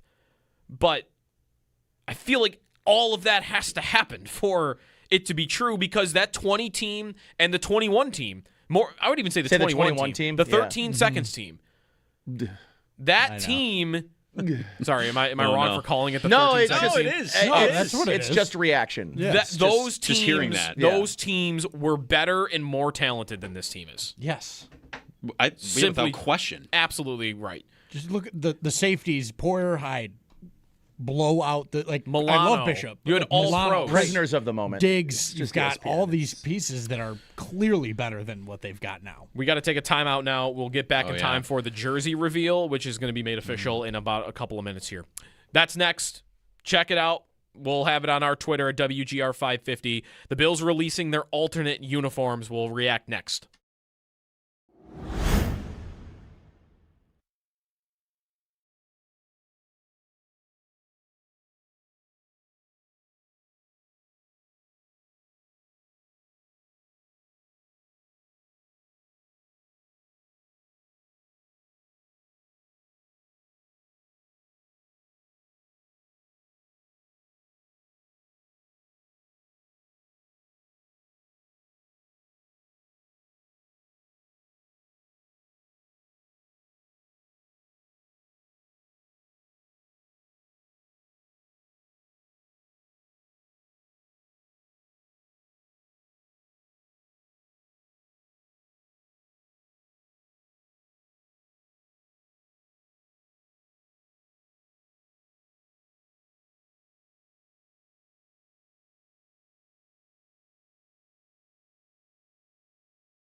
I agreed to wear this? Yeah. Well, when did I do that? When we went to dinner the other night. What, are you crazy? I can't wear this shirt on TV. I mean, look at it. It looks ridiculous. Well, you gotta wear it now. The factory in New Jersey is already making them. They're making these? Look at it. It's fantastic. Kramer, how am I gonna wear this? I can't wear this. Hey, this looks better than anything you own. Why are you wearing this now? Why am I wearing it now? I'll tell you why I'm wearing it now. Because the low talker asked me to, that's why. I feel ridiculous in it. And I think it's the stupidest shirt I've ever seen, to be perfectly honest with you. That's cold. I love Seinfeld so much. All right, the new uniforms are out. And me and Nate might have one disagreement about the uniforms, but they are there. You can find it. It's on the Bills' Twitter, all their social pages. It's ours, WGR 550. You can find it there as well. And it is pretty much as the leaks advertised. The biggest thing that is different from some of the mock-ups is the stripe on the helmet is really thick. And I would say that through 4 minutes of reaction, they are not popular. But what the Bills, I think, were trying to do here was lean into Nickel City and, like, blue-collar stuff. And you see it in the video, right? Like, they're talking to who? They're talking to what? Like, not quite builders. Construction, thank you. But when you go through and evaluate just what people think of how they look and not as much about what the motivation was, they're not popular. And I like the helmet. I think I'll be in the minority on that. Nate does not like the helmet. I don't like the helmet. I don't really like anything about it, but I think it's Nothing? bad. I think it's bad all around. Yeah. What about the logo over the left chest? As opposed to the logo generally being like on the back. I actually don't mind the little white strip on the front of the helmet with the Bills logo there. All right, well, that's something. I liked that. That's something. I liked the smallest piece of the fit. Did you think they looked any better on the players? Yes. Okay. Yes. You saw Cole Bishop in the video, Max Hairston in the video. I thought they looked better on a player than they would on the shelf. I think what I'd almost be more interested to see people's reaction when the Bills send out the photos of, and maybe they've done this on Instagram. I'm only looking on Twitter. The photos of all the players and like their photo shoot, because you barely get to see them. They're like in a couple of seconds. Yeah, of the they're clip giving at the you end. background. Yeah, right. You're getting the background first, which is understandable. Like they're trying to do a Nickel City thing. The gray, I think silver at the end of it feels more appropriate, but gray is a part of their color palette, and they wanted to stick with their color palette, so. It's the sleeves for me. It's the gray striping piping on the sleeve. Yes, it should be blue. It should be white. It should be a different color. Like it's just, I don't know. I can't get behind it. Let's get a call in on these. Johnny and Buffalo's first up in the Nickel City era. Hey, Johnny. Hey guys, good morning. Nickel City era. These are atrocious. There's no way around it. Like I saw them and just laughed. Like these, I don't know how it gets through like entire department of marketing and I don't want to put anybody down who came up with the idea, but man, these are bad. They're like, I look at what other teams are doing across the league in like different uniforms, and these are by far the worst. Like I get what they're trying to do. This blue collar. I mean, the collar on the jersey is blue. I understand it, and you're trying to embrace some part of the Buffalo culture that's collar construction, all that stuff. Fine. But these are horrible. Like they're so far off the pulse of what the fans actually want to see. I mean, how many times have we seen, like, I get it, you want to come up with something new and creative, you don't want to just go back to throwbacks. But all fans wanted to see last year was a red helmet on Josh Allen. Like, that's really what people wanted to see at one point. We got it from what? One snap?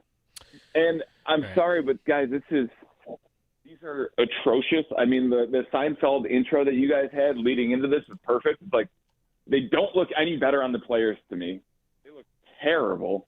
I can't. There's no ifs, ands, or buts, guys. These are by far. They look like an AFL uniform or some sort of Arena League uniform or like a create a uniform in Madden. These are terrible. I don't know. I got nothing else to say other than I hope we only wear these like one time and that's it. These are horrible. Yeah. Thanks, Johnny, for the call. I believe they will wear them multiple times this year, twice, I believe, but we don't know when, or even if they're both going to be at home. Saw one tweet. They look like Boise State. It's pretty close to it. Actually, right? yeah. I had been thinking they look like an ACC team. You said Duke. Yeah, you said Duke. Yeah, that's the Wednesday night lights for the ACC. I think what I'm seeing, and by the way, if you go to the Bills site or just click the link, they have a lot of pictures of players wearing it, the helmet, like you said on Instagram? 180. I found the link on Instagram.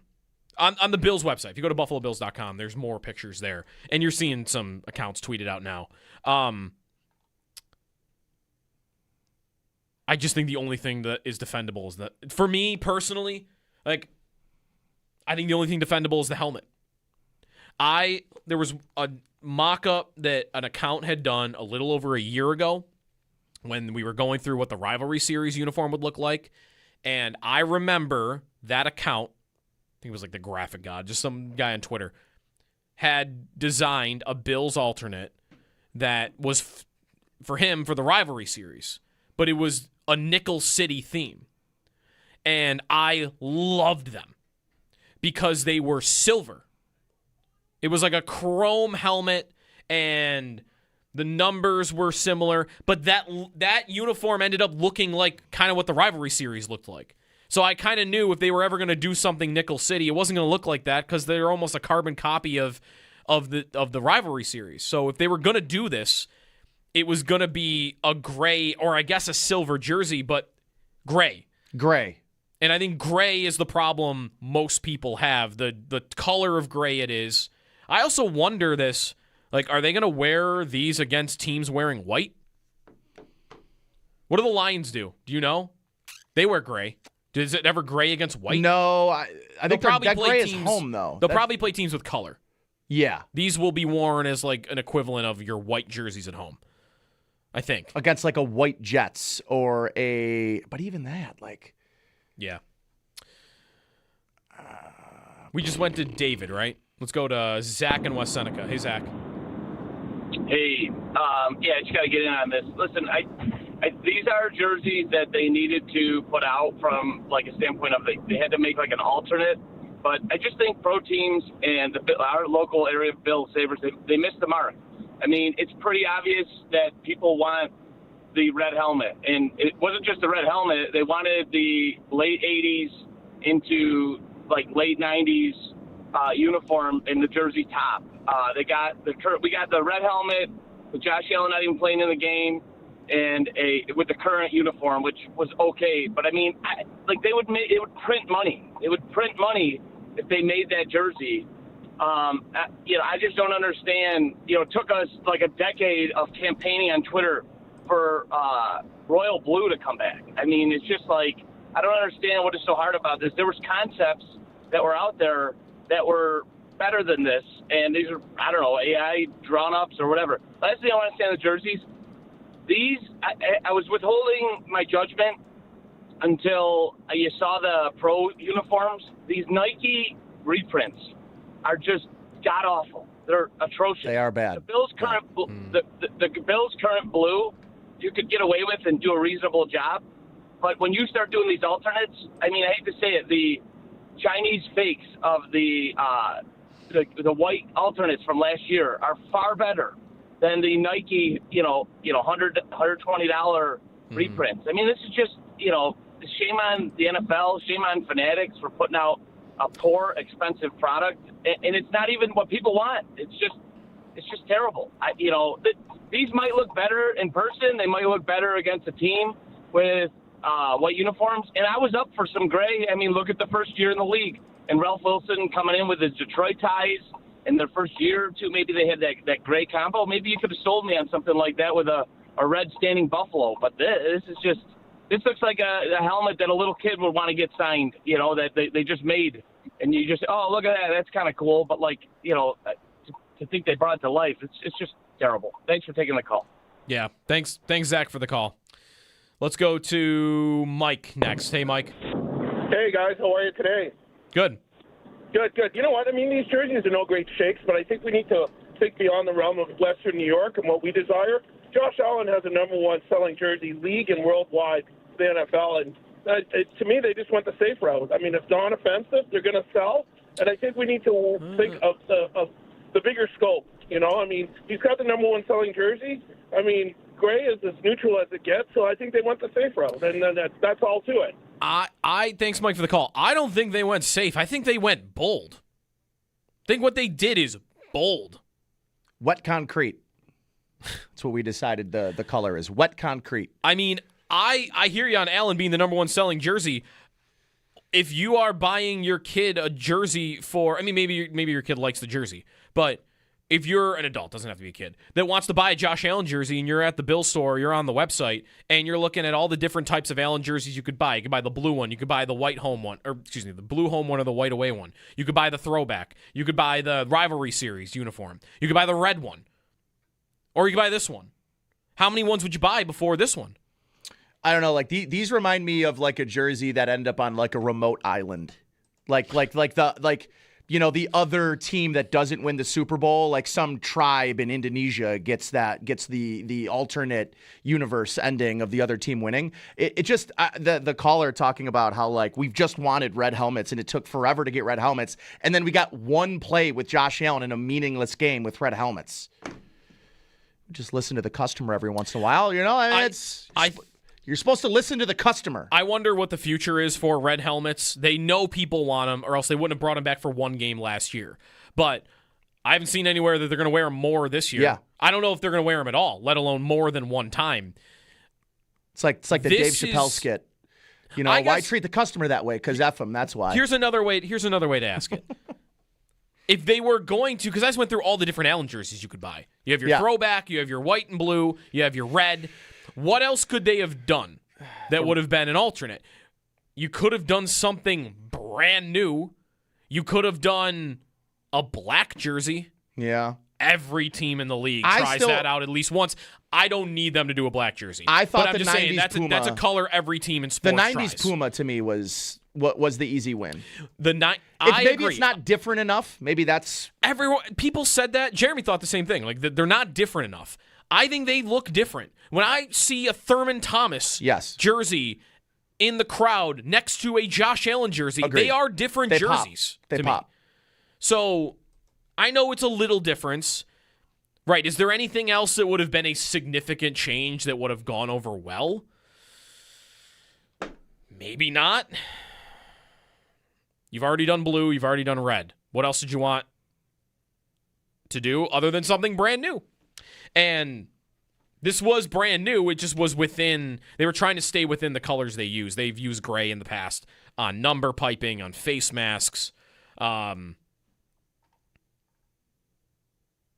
Yeah, just read more reaction. I'm not seeing much in the way of people liking. It's only about the helmet.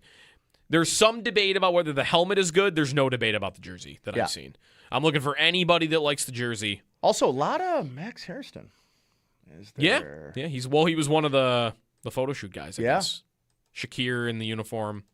A lot of Max Hairston. If you're on hold, stay there. We'll try to fit you in before the Norton Automotive Extra Point Show. And if not, you'll have plenty of time there as well. But we'll take more calls coming back. The Bills released their new Nickel City alternates. You can find it on all of our channels at WGR 550 and on the website shortly, if not already as well, WGR550.com.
I think the battle of linebacker, everybody thinks Elarm Zor is just like walking in as a 4th-round rookie and going to be starting in this defense. And I think that's pretty crazy.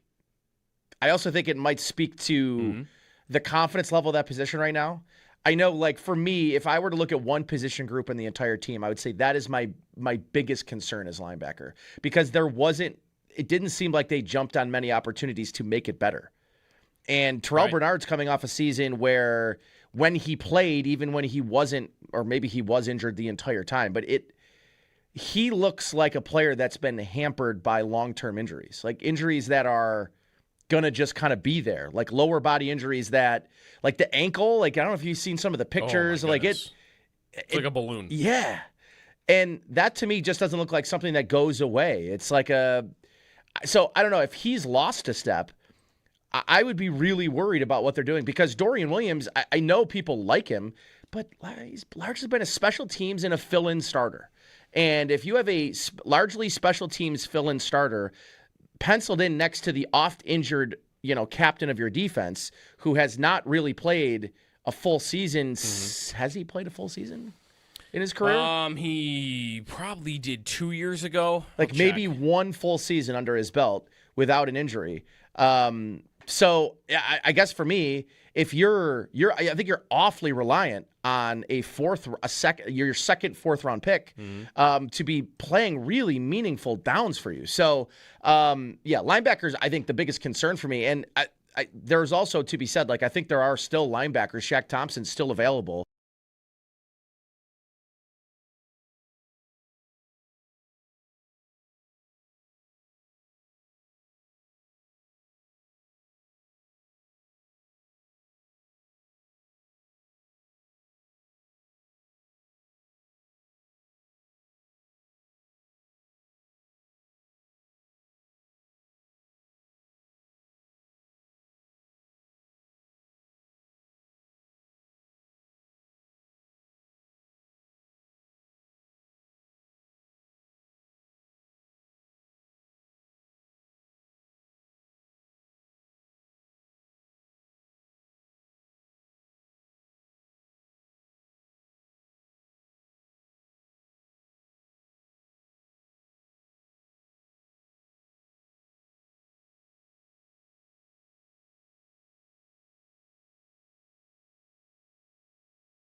Man. Yeah, that happened. It's hot. It's hot out here. This is fiery. Is this what it was like when the slug came out, or the yellow jerseys? I asked my dad about that yesterday. I was like, "Are you ready for tomorrow? Like what that reaction's going to be like?" He was like, "I lived through the slug. I'm ready for anything." And I'm excited to ask him later when he gets home, like, worse or better? I need to know, because right now it feels hot. Yep. People do not seem happy about these jerseys. I don't think Pete's going to be any different. Let's go to Pete. How's it going? What's up, boys? How you doing? Good. Hey, man. Bro, like, I've seen some ugly stuff. This ain't too far behind. I don't understand the helmet. I think the helmet has little or nothing to do with the Bills. I get it. It looks like a very progressive design, but come on, man. Even the gray. Well, it is the logo. I mean, it's basically made so that the head of the player is like the head of the logo. I understand that, but I would have rather seen, just throwing some ideas out there, like if you ever seen Josh with the hat that he has that was designed by the children, that would have been better, in my opinion, than that. I get it. Even the gray, it is as ugly. The gray is as ugly as the pants you would wear when you played like Little League baseball. That's the only thing I compare it to. Are the pants they gave you for free. It's just the shade. That's the yeah. It's not even just the shade of the gray.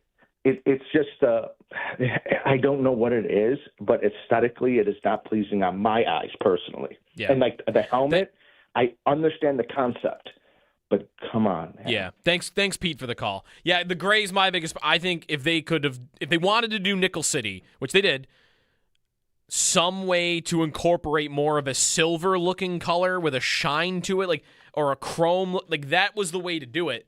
And gray is just tough, I think. All right, more of your phone calls. The Extra Point Show next. Stay tuned, and we'll be back tomorrow at 6 o'clock for the players reporting to training camp. First practice on Wednesday. We'll talk to you tomorrow.